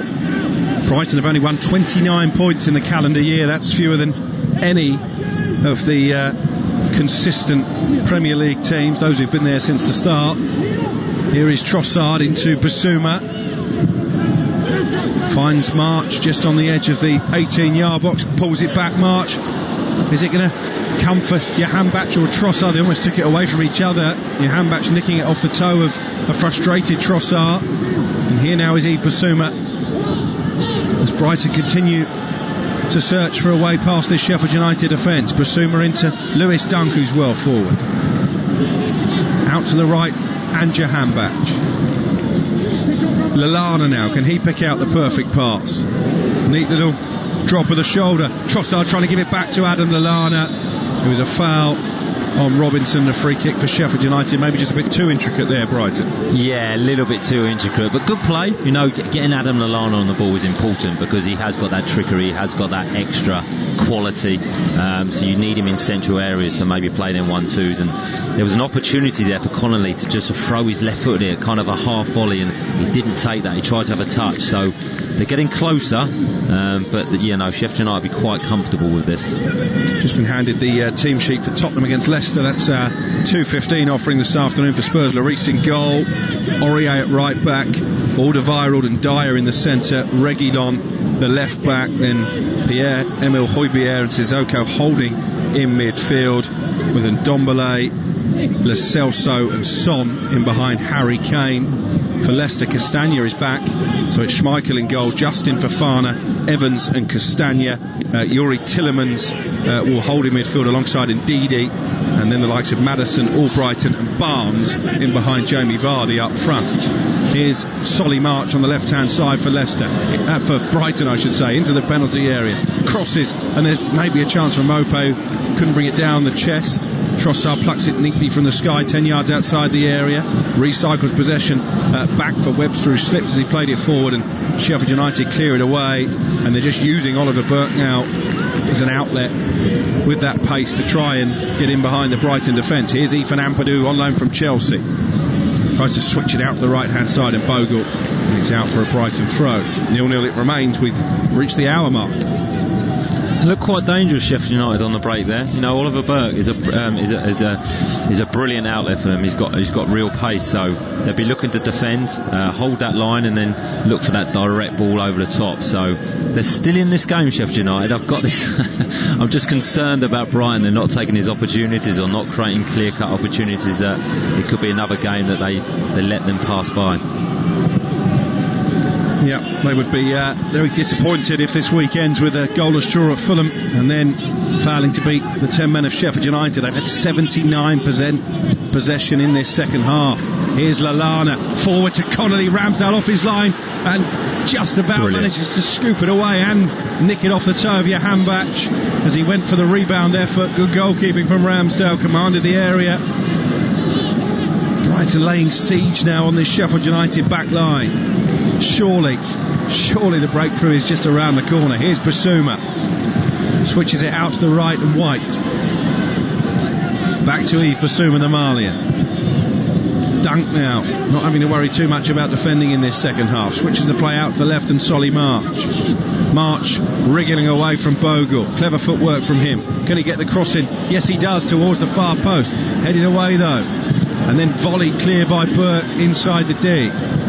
Webster able to bring it down, still inside the Sheffield United half, away to our left. Incredible. Max from Port Harcourt tweeting us to say that Arsenal fans are praying this game ends in a draw. Dear oh dear. Here's Johan Bach into the area, looking to cut it back for Trossard. Well blocked by Basham, and it will be cleared away by Stevens from the left back position. Burke can't hold it up this time, and Lewis Dunk stretches and managed to play it back to Webster, who in turn finds Sanchez now, barring that one really good save from Sanchez to deny McGoldrick with a free kick. He's been a spectator. He certainly has, and I just wanted to compliment Chris Basham there. I think he's been brilliant today. You know, he started as a centre half, defended really well, and he's gone into midfield, and he's protecting the back four now, so I think he's been fantastic this afternoon. Whatever the end result here, what you can't question is the effort and endeavour of Sheffield United. Exactly. Really have. I think that's what we've mentioned before the show. They're still playing for their manager. Stevens into McGoldrick. Can he cut the cross back here? Chance for Bogle. Deflected it in. Sheffield United take the lead. Incredible scenes at the Amex Stadium. The team with 10 men who've had to soak up wave after wave of Brighton attack go up the other end and stage a smash and grab raid. Brighton 0, Sheffield United 1. Jayden Bogle with his first goal for the club. It took a massive deflection on its way into the back of the net. Not that Chris Wilder will be complaining. What a story. I mean, it's good play by Sheffield United. Is he just offside potentially? Solly March is playing him on McGoldrick. It's a great finish, a really, really good finish. And we said Sheffield United are a threat on the break. They've committed players forward when they get them opportunities. When they get into the areas, they're getting players forward to try and score a goal. And it's a great finish. But again, a typical story of Brighton's season. On top, the better team, not taking their opportunities, and they find themselves 1-0 down. Might even go down as an own goal from Webster. I'm not sure the shot was going to beat Sanchez without the deflection. Completely wrong-footed the goalkeeper. What a big goal it could be, not just for them, but for Brighton as well, who once again, despite playing plenty of pretty football and dominating the game, they're only going to be 1 point above the dotted line. Burnley will have 2 games in hands as well. And Chris Wilder takes an anxious glance to the watch. There's still 25 minutes for Brighton to salvage something here, but really has been the story of their season, playing well, dominating opponents, but not able to translate that into goals. And when will questions start to be asked of Graham Potter? He signed that big contract, didn't he, early last season? Hardly won a game since. Yeah, it is. It's a strange situation with Potter, because I know the club obviously respect him. They've put a plan together. They're building for the future. They've got a philosophy at the club. So if they make a change, they've built a philosophy at the club that they're going to have to bring a manager in that's very, very similar. And again, like we mentioned with Sheffield United, who would you bring in? Who's available that keeps that plan moving forward? Here's Solly March. Sheffield United leading 1-0. Bissouma on the edge of the area. Webster being urged to shoot by the home supporters. He might just do that. Webster, brilliant save, Ramsdale. That was heading for the top corner, and Aaron Ramsdale claws it behind. Great save, and Sheffield United camped right on the edge of the box. So you've got a Brighton centre half checking back and striking at goal. So a really, really good save. He's made a couple of good saves today, Ramsdale, and it's good to see from him, and that would do wonders for his confidence. He came out, didn't he, on social media and apologised for his errors against Manchester United. It was a brave tweet for him to post, and he has responded today. Brighton have made a change. No surprise that Danny Welbeck has come on, but maybe a slight surprise that it's a like-for-like replacement against 10 men. Neil Maupay making way. Brighton trailing by a goal. So they do have a corner, and Danny Welbeck has gone straight in there to try and get on the end of it. Headed up but not really away by Basham, but a loud shout from Ramsdale, and he plucks the ball from the air. Danny Welbeck, just the one goal since his move as a free agent to Brighton. It was a terrific individual effort against Aston Villa in the Seagulls' only win of the season. For the 30-year-old who's had his fair share of injury problems since leaving Manchester United. And here he is with 24 minutes to go, and I guess that's the positive for Brighton. No need to panic, there is plenty of time. Yeah, it's definitely no need to panic, and they won't have panicked. I mean, that's their approach. They'll stay patient. They'll build the play up. They'll try and play through Sheffield United. So no panic, but they will be sensing it, and you can just see the attitude and the atmosphere's changed with the fans being in the ground. There's a bit of pressure. There's some expectation from these fans now, and I'm just wondering if that's playing on the players' minds a little bit. Here's Solly March on the left-hand side, infield for Yves Bissouma. White switches the play out to Leandro Trossard just outside the area, scoops it with the outside the foot to March with a chance to cross. They're queuing up with the blue shirts, cleared as far as White. Now Bissouma. Still plenty of defending for Sheffield United to do between now and full time in this one. They were ahead, of course, against Manchester United in the week and ended up losing 3-2. Here's March to Bissouma, and Bissouma shoots left-footed to Fleck, and well, that's the difference, isn't it? The deflected effort from Bogle flies in at one end, and Bissouma's effort, the deflection, took the sting right out of it and made it easy for Aaron Ramsdale. It certainly is, but I mentioned before, Sheffield United will be happy with this. They're allowing Brighton to switch the play. They want them to cross the ball, so the centre half's going to head it and defend it and challenge for the ball, and then when the shots come to the edge of the box, they're allowing them to shoot and try and press the ball. So, Sheffield United have set themselves out for the second half, and it has worked for them so far. Sheffield United leading by a goal to nil, despite having John Lundstram sent off with 10 minutes or so of the first half still to play. The goal from Jayden Bogle. Not sure that's what he was really brought off the bench to do, but did it to good effect. Frustrated there as another attack comes to nothing. Lallana unable to keep the ball in play. And now Ramsdale will take as long as he possibly can to get play restarted. I think with Bryan, they've got to try and get Adam Lallana on the ball again, but in central areas. That's where he can dictate play, that's where he's clever, and just pass the ball a little bit quicker. Can be patient up to the final third, and when they get into that final third, it's got to be 1 and 2 touch football, and that's where Adam's really good. So, but it needs to be in a central area. Clock ticking as far as Brighton are concerned. The goal against the run of play. A huge goal for Sheffield United as they look to end this long winless run. 1 point from 13 games at the start of the season, the worst in the history of the English top flight. They've lost their last 8. That's a club record. But here they are, a goal to the good at the Amex as David McGoldrick makes way. He's being booed by the Brighton fans because he's taking an eternity. A wry smile towards the crowd from their experienced David McGoldrick. It's been another good shift from him, Dean Hammond, as Osborne comes on. Really, really good. I'm sure Sheffield United will be happy to have him back. 2 goals against Manchester United. The free kick today, another influential performance. I think he just makes Sheffield United a better team. So it's good to have him back. He's got that extra little bit of quality they've been missing. Ben Osborne went the first 11 games of his Premier League career unbeaten. Obviously on a very different run now, the former Forest man who's come on for the final 20 minutes. Brighton just look like they've lost a little bit of belief, Dean. They've lost that momentum. That goal's taken the sting out of the performance. It's taken a little bit of energy out of it, and I think the crowd have played a little bit of a part in this. You know, there's, like I mentioned, there's some expectation now. They should be winning this game. They've had more possession. I don't think they've had the better chances, but they've definitely had more possession, and the fans will be expecting them to win this game, and it's definitely taken the sting out of it, and Sheffield United will be over the moon with how this has gone second half. Second corner of the game for Sheffield United to be taken by Ampadu over on the far side. Sanchez collects it inside the 6-yard box, looks to start an attack, actually almost takes a throw in over the head of one of the Sheffield United players to Solly March down the left hand side. He's looked Brighton's best outlet. They're going to make another change here, Brighton, as March is sent tumbling to the turf, and this is going to be an attacking move. Ben White sacrificed, and coming on in his place is the Swiss striker Andy Zakiri. Probably not a household name for many of you listening around the globe.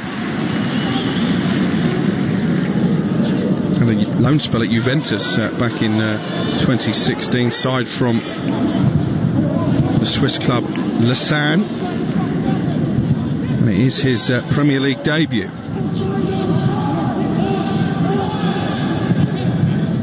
Just a sign of the desperation from Graham Potter to get his side back in this game. And even a point at half time would have been a disappointing result. They'll probably take it now. Here is Zakiri down by the left corner flag. We're going to make an instant impression, crosses, and wins a corner. We started right. There's 2 crosses he got in the box straight away, so it looks like they've put him wide left, get the ball to him, touch and get crosses in the box and get bodies in the box to try and attack the ball. So it'll be interesting to see how he performs. They've had 9 corners, Brighton, to Sheffield United 2. Another illustration of their territorial domination. The only stat that really matters, though, is that Sheffield United lead 1-0. In comes the corner from Trossard. Good delivery, and it's headed over by Webster. Another half chance. It is. It's a good delivery. Webster's attacked the ball. They've been dangerous all afternoon from their set pieces, but I hate to say it, but it just feels like Brighton are turning into that nearly team. You know, nearly opportunities, nearly winning games, having lots of possession, and it just feels like it's another game like that. From what I'm told, Graham Potter does retain the backing of Tony Bloom. He was given that hefty new contract within months of taking charge. The longer this winless run goes on, the more the chairman's faith may be tested. The financial cost of dropping out of the Premier League, particularly in 2020 with all that's going on in the world economically, is huge. Tony Bloom will be well aware of that. Brighton's poker playing owner. Sheffield United continue to lead 1-0 with 16 minutes to go. Here is Lewis Dunk, the Brighton captain, 10 yards inside his own half of the field. If they get one, Brighton, you feel there is a chance to go on and win the game?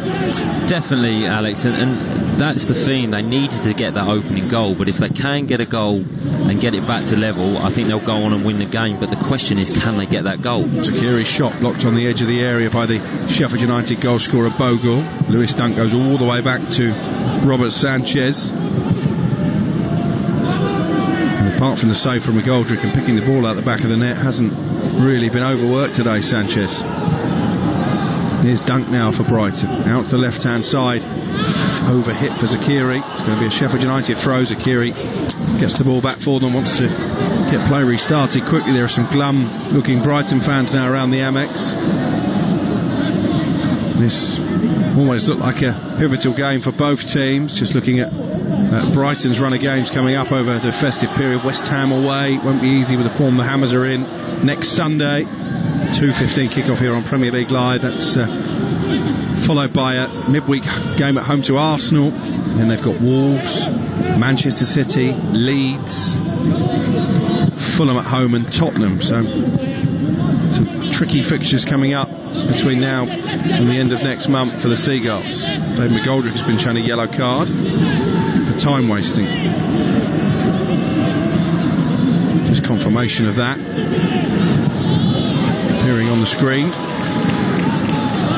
And it must have been related to the fact he took so long to get off the pitch, Dean.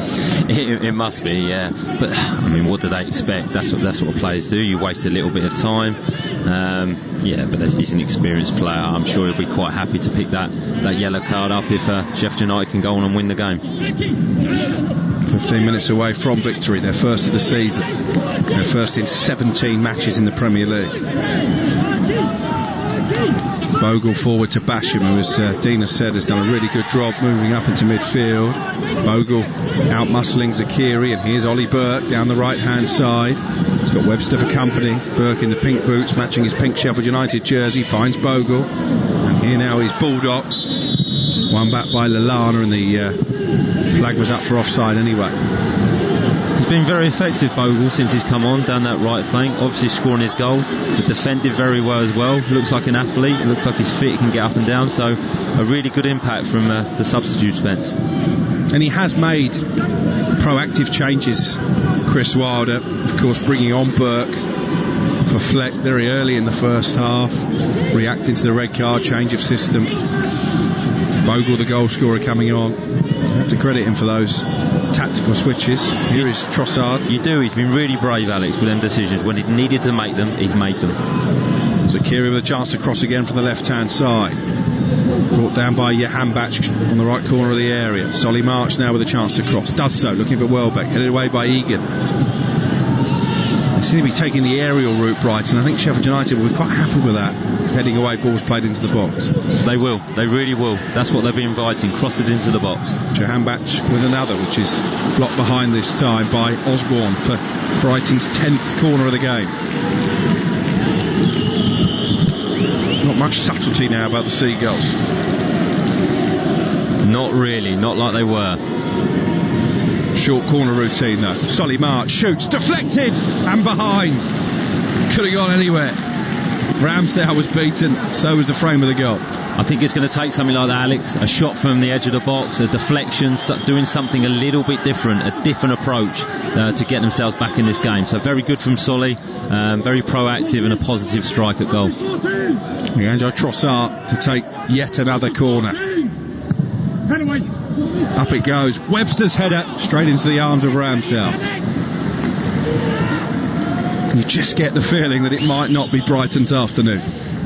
You do, you really do, and it comes down to, again, they needed to take one of those opportunities first half. I think if Mope had taken one of them chances first half, it would be a different game. But we've mentioned it many times this afternoon. It's been the story of their season. For the better team, they haven't taken their opportunities, and they find themselves in an uphill battle against a team that are hungry now, who are disciplined, who are being honest, who are working really, really hard. They've got their tails up.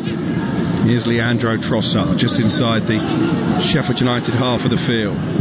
Forward to Lallana, who switches the play out to the right, and Solly March. Now Bissouma right in the centre of the Sheffield United half. Spots Dunk over on the left hand side. This is Zakiri now. Dunk finding Trossard. Sheffield United well drilled, plenty of pink shirts protecting their penalty area, protecting this precious lead. 1-0 to the Blades as March tries to come forward, forced back to Trossard. Jahanbach drives in the cross, blocked behind again by Robinson. It's been a terrific defensive display from Sheffield United with the 10 men. It really has, and it looks like they're enjoying this. They're enjoying the defending, and Brighton just need to do it a little bit quicker. They're having too many touches on the ball. They're slowing it down. Short corner. Trossard into Solly March. March with a low pass. Lallana's flick. Welbeck trying to get on the end of it. And again, Sheffield United managed to clear the danger, and again Brighton a bit too intricate, maybe too many passes inside the area. Stevens it was who made the clearance. They have been, but I just think that is their way through, getting them balls into Adam in central areas, because he has got them little flicks that can just be that extra key to unlocking that defence. Bissouma had it nicked off his toe by Basham. It's going to be a Brighton throw. Still 10 minutes plus added time remaining. Still 1-0 Sheffield United lead. All the way back with Webster inside the centre circle. Sanchez a long way off his line, plays it back into the feet of Webster, the Brighton goalkeeper. And here's Bissouma in the right wing position. We're always going to have that man over because of the numerical advantage. Brighton, they haven't really used it to best effect over the course of this second half. Credit for that has to go to Sheffield United as well, for the way they've been so defensively disciplined.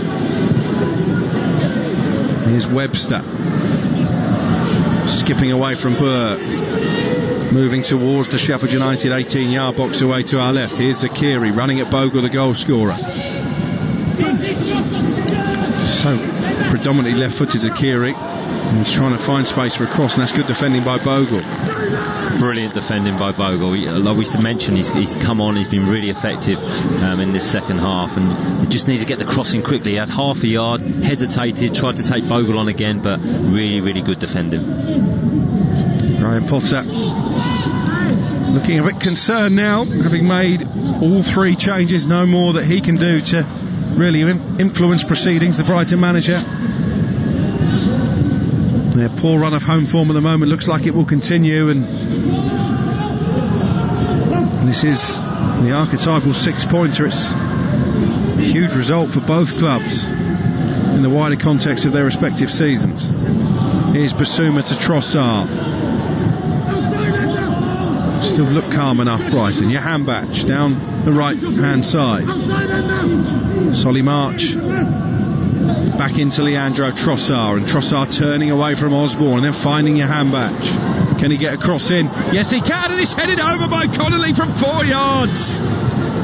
Dear oh dear, what a chance for Brighton. I mean, what a chance. A fantastic cross, and Ramsdale has come out. Has he got a slight touch on it? Has he got a hand to it? Did Connolly not quite see it till late? I think it's just a bad miss, Dean, yeah, to be honest. It is. I'm being too kind to Connolly there. It's a poor miss. He's got to score that. You know, he's taken his eye off the ball. I mean, he's hit the top of his head. Yeah, it's a terrible miss. He's got to score that. At this level, if you're playing in the Premier League, there's got to be a goal. Do they need a new striker in January, Brighton? If I'm honest, Alex, I was so surprised when they let Glenn Murray go, because he'd be ideal coming on now. Imagine Glenn coming on with all these crosses going into the box. I think they need an additional striker. I think having Glenn back at the club would help them. I don't know if they have a recall option, because Glenn Murray isn't getting too much game time at Watford in the Championship. No, he isn't, and I'm not sure on that, and I would hope for the club that they do, because I think he would be effective. One, because of his experience. He's scored Premier League goals, he knows the club, and he knows where the back of the net is. Yes, he can't move as much as good, he's not as mobile as he is, but you know, he can score goals and he knows where the back of the net is. And I've mentioned it before, I think Brighton missed a trick on not trying to get Callum Wilson. I really do. He was down at Bournemouth, it's reasonably local to Brighton. He's ended up at Newcastle. I think that would have been a fantastic signing for Brighton. On the subject of Bournemouth, I do know that Dan Ashworth, the technical director at Brighton, very much the brains behind their transfer policy, is a big fan of Dom Solanke, who has started to score goals in the Championship. He has a good striker, but he didn't do it at the Premier League level, so it'll be interesting to see. Oh, here comes Sheffield United looking to kill off the game, and Ollie Burke has blazed over the crossbar, and again the Brighton defence carved open on the counter-attack. How big a moment could that be? I mean, what a chance. Just a direct ball down the pitch. He wins the header, keeps his run going. Osborne plays him in, and he'd be disappointed there. He's got to finish that, surely. With his right foot, he's just snatched at it. He's just overrun, and he's stretching towards the end. big opportunity. If he'd scored that, game over. Still 5 minutes plus added time to play. Sheffield United lead 1-0. Bissouma into Leandro Trossard. Plays it out to the right-hand side. Here's Jahanbach in the area. Sliding challenge from Osborne. Concedes another corner. 13 for Brighton. Will it be unlucky for Sheffield United, you wonder? It would be cruel on Chris Wilder's side now after all their effort and endeavour if they weren't to win this game in some ways. It really would, and it will completely change their season. If they win this game, they go into Christmas with a win behind them. I honestly think it will change their season. Solly March to take the corner. In towards Welbeck at the near post and headed over this time by Zakiri, and the clock really ticking down now for Brighton. Graham Potter desperately reorganising on the touchline, trying to get his message across. Aaron Ramsdale being jeered by the 2,000 Brighton fans as he takes an age over the goal kicker. Have to be careful not to find his way into the notebook. A bit of a redemption afternoon as far as Ramsdale is concerned as well. After those mistakes against Manchester United, he's had a really solid game, the Sheffield United goalkeeper. Yeah, he's been excellent. Made the saves when he needed to do, been commanding, and he'll be desperate for a clean sheet. It'd be brilliant for him because he's been very, very good. Here is Trossard for Brighton. He's rugby tackled to the ground by Osborne. I think will be a yellow card, and one of the easier decisions that Peter Banks, the referee, has had to make so far today.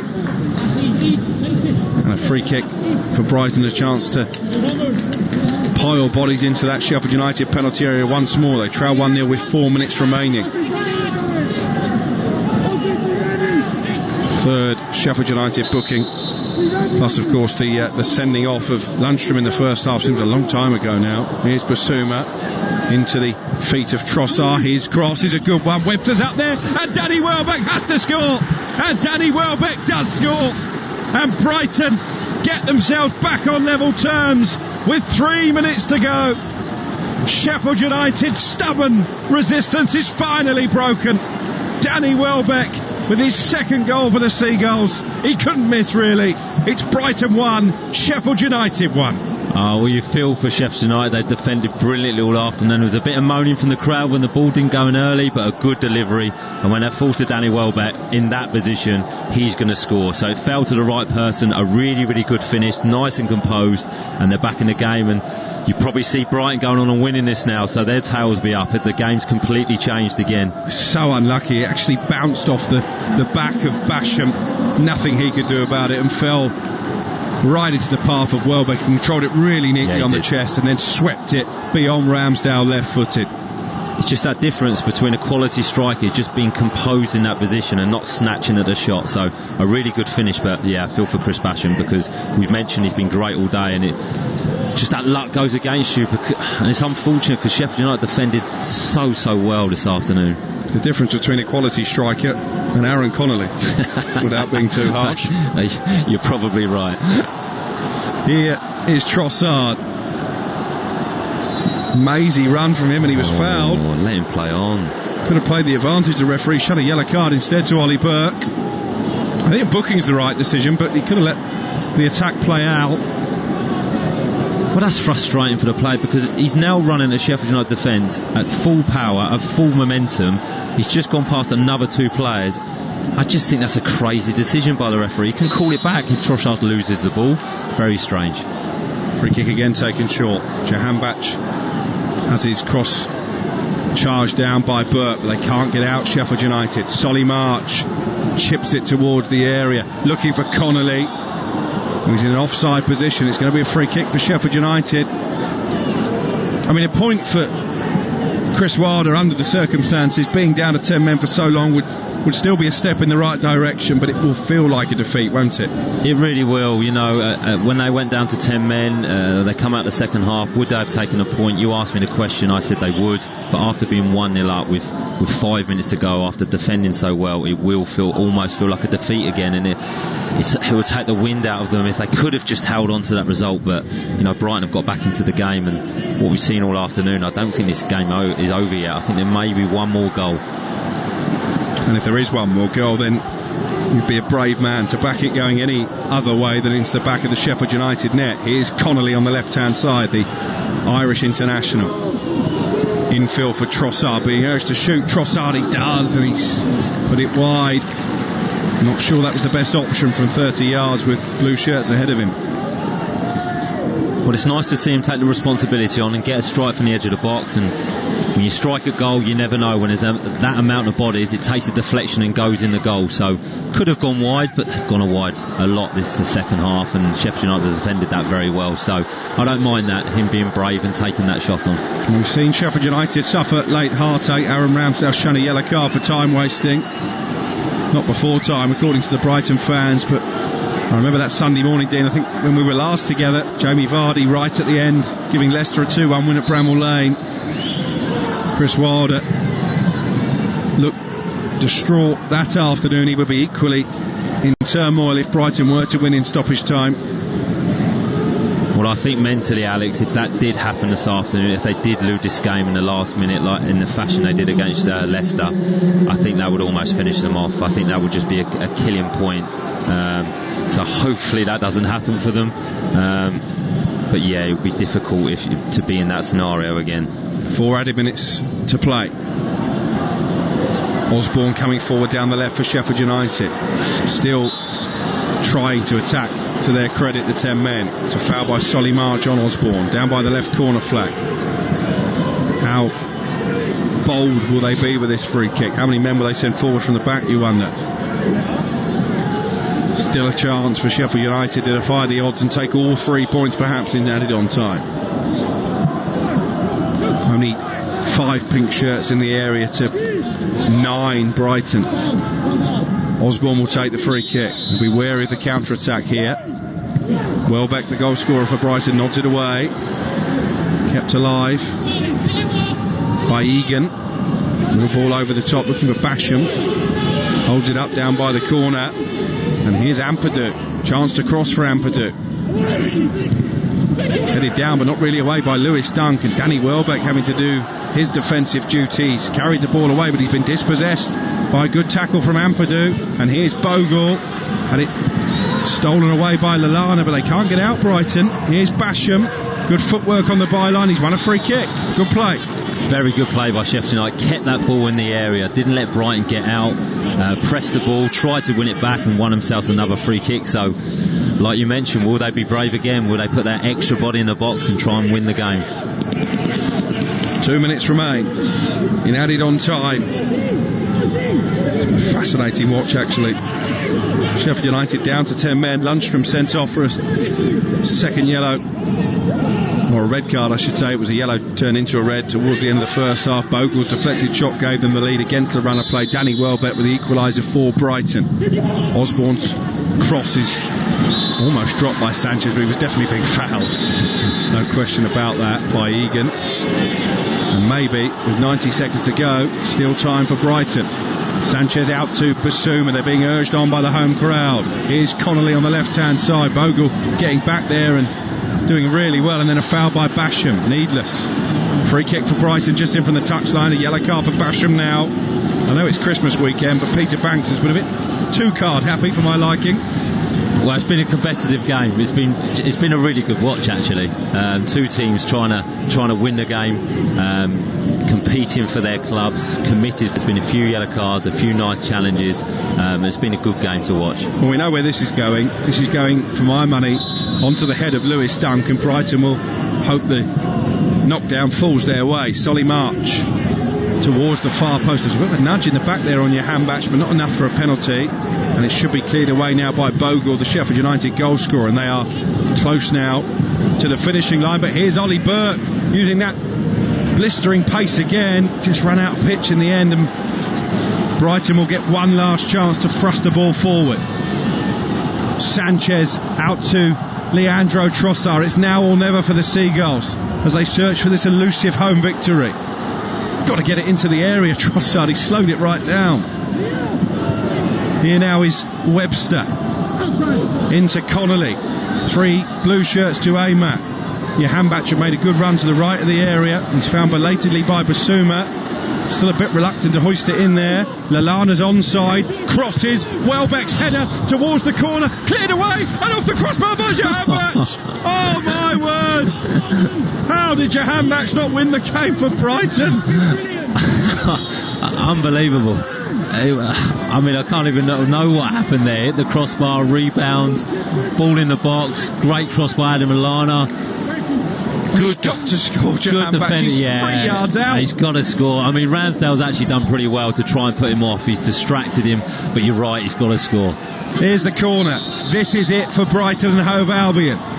Leandro Trossard in front of the vocal home fans. Dunk heads it forward, nodded away. Dunk keeps it alive. Still a chance. Another brilliant block from Sheffield United.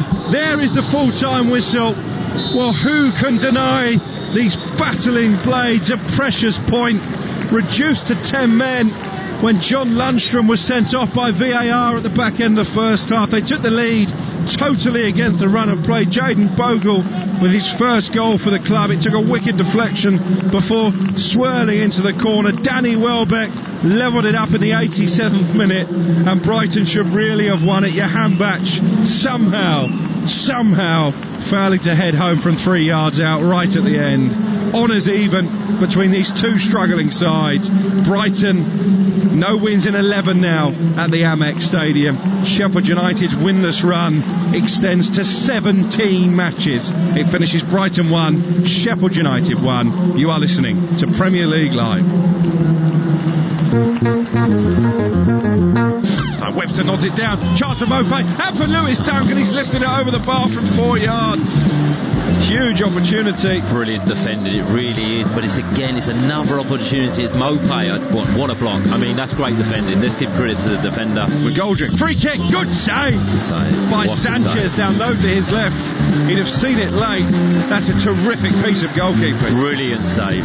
And the manager will feel justified by making the decision with changing the goalkeeper after that save, I think. VAR and Michael Oliver are checking here for a possible red card for serious foul play. John Lundstram, with 5 minutes the first half remaining, is going to be sent off here for Sheffield United. McGoldrick, can he cut the cross back here? Chance for Bogle, deflected it in! Sheffield United take the lead! Incredible scenes at the Amex Stadium. The team with 10 men who've had to soak up wave after wave of Brighton attack go up the other end and stage a smash and grab raid. Brighton 0, Sheffield United 1. Trossard, his cross is a good one. Webster's up there, and Danny Welbeck has to score. And Danny Welbeck does score. And Brighton get themselves back on level terms with 3 minutes to go. Yeah, Sheffield United dug deep, defended for their lives, ultimately couldn't quite see themselves over the finishing line. Danny Welbeck with the equaliser 3 minutes from time. Still a point that will probably please Chris Wilder more than his opposite number, Graham Potter, but in truth, not one that does much for Sheffield United's perilous position in the Premier League table. 1-1 it finished at the Amex. Still plenty of live football to come. Tottenham against Leicester. Next up, you are listening to Premier League Live. The Premier League Live. Here's the shot away! Goal! With TalkSport. Demanding a high performance from your team? You should be demanding the same from your tyres. The Irish Tyre Industry Association is urging motorists to stay safe this winter and check the condition of your tyres. You could even be liable for a fine and 2 penalty points if found driving with tyres below the legal tread depth limit of 1.6 millimetres. ITIA expert technicians will carry out a free tyre safety check to ensure your tyres are safe and legal. Visit itia.ie to find your local expert. As Ireland's homegrown insurer, FPD knows it's empowering when someone has your back. So switch your van insurance to us and get up to 75% no-claim discount. Visit fpd.ie to request a quote. FPD Insurance. Support. It's what we do. Terms, conditions and underwriting criteria apply. 75% no-claims discount is based on proof of 5 years no-claims discount and available to new commercial motor customers only. FPD Insurance Group Limited, trading as FPD Insurance, is regulated by the Central Bank of Ireland. Commercial motor insurance is underwritten by FPD Insurance plc. This is not the time for business as usual. It's time for effort and imagination. It's time to use technology to start your online plans. It's time to work from home to stay in touch. It's time to look to each other. Erscá Chéile. Ireland is working online with help from Black Knight and .ie, because now we need better than business as usual. Call Black Knight on 059 918 3027 or visit blackknight.ie. Certainty. With Volkswagen commercial vehicles, it's included as standard. Quality, performance, reliability, and now with purchase contributions of up to €3,500 and service plans from $999. For vans and offers you can rely on, always. Contact your local Volkswagen commercial vehicles dealer or visit volkswagenvans.ie. T's and C's apply.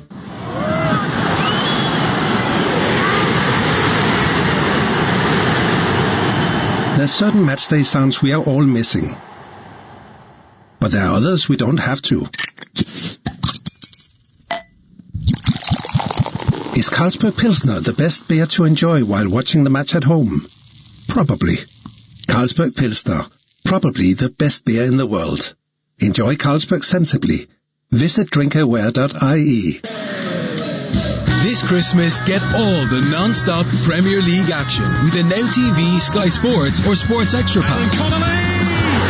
Watch over 40 games this December with the biggest names in the league. Gets it from Fernandes. Stream every game or only pay for the ones you want. Your sport on your terms with Now TV. 18 plus ROI only. Month passes sold separately and auto-renew. Minimum speed 2.5 megabits per second. Terms apply. The Premier League Live. Oh, what a goal! With TalkSport.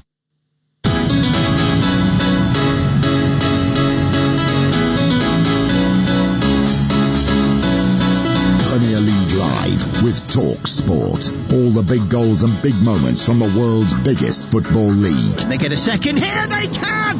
Mason Greenwood with a wonderful turn past Bonner. Jamie Vardy wins the game for Leicester. Bringing you the best of the Premier League all year round. No, it's a cracker from Kane to almost break the crossbar. Leeds United, who have huffed and puffed all game long, have finally blown the Everton defence down. Thumping head up, and there is goal number 5 for Manchester City, and it's a hat-trick for Riyad Mahrez. Premier League Live with TalkSport.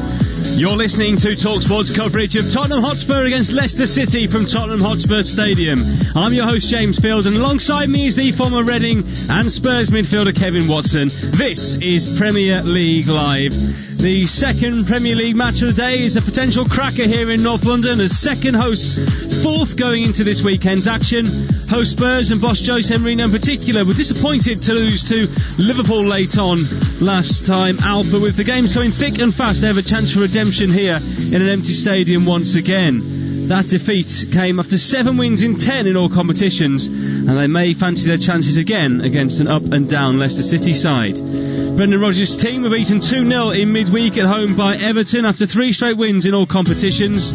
They've been hit and missed this season, mainly due to the fact they are yet to draw a game in the Premier League, but coupled with their Europa League progression, have maintained a high position in the league thanks to a fantastic away record which has seen them win 5 of 6 played away from King Power Stadium. The question is today going to be another landmark day in this utterly compelling but bizarre Premier League season. I'm delighted to say the man alongside me to watch today's Kev Watson. Kev, how are you doing? I'm very good, Jay. How are you? I am very good, thanks. We'll have a chat in just a second in terms of the team news today. Spurs making 2 changes to the side that started against Liverpool. Sergio Reguilon and Tanguy Ndombele come into the side. Ben Davies and Stephen Bergwijn both make way. For Leicester City, 3 changes. Tim Castagne back from a thigh injury. He's missed the last 12 games. Johnny Evans back from suspension. Michael Brighton comes back into the side. Fuchs Mendy and Cengiz Under all drop to the bench. So we think the 2 sides will line up as follows. For Spurs, Lloris in goal. Aurier, Alderweireld, Dyer and Reguilon across the back.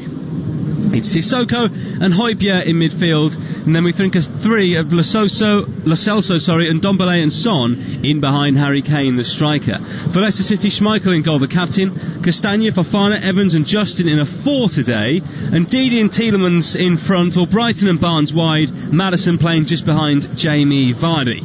Kev, what do we make of the 2 formations? We were talking about Spurs before we came on air. It looks a little bit narrow, doesn't it? It does, yeah. Obviously you've got Son that normally plays one side obviously Harry Kane will be down the middle, that's for sure. But then the other side, I think you've either got Lo Celso or Ndombele. It's a strange one, really, because neither, I don't think, is an out-and-out wide left forward or wide right forward. I would say Ndombele will go and fill that hole out there, and Lo Celso will remain in his little number 10 role behind Harry Kane. Exactly the game plan, though, because look, on the bench they've got Bale, they've got Bergwijn, they've got Lucas Moura, players who can play in wide positions, but they haven't gone with them. No, again, you always do your homework on the teams you're playing against, and I'm sure Jose and his staff have looked at that. They've looked at Leicester and what they offer, and they've gone with that, as you say.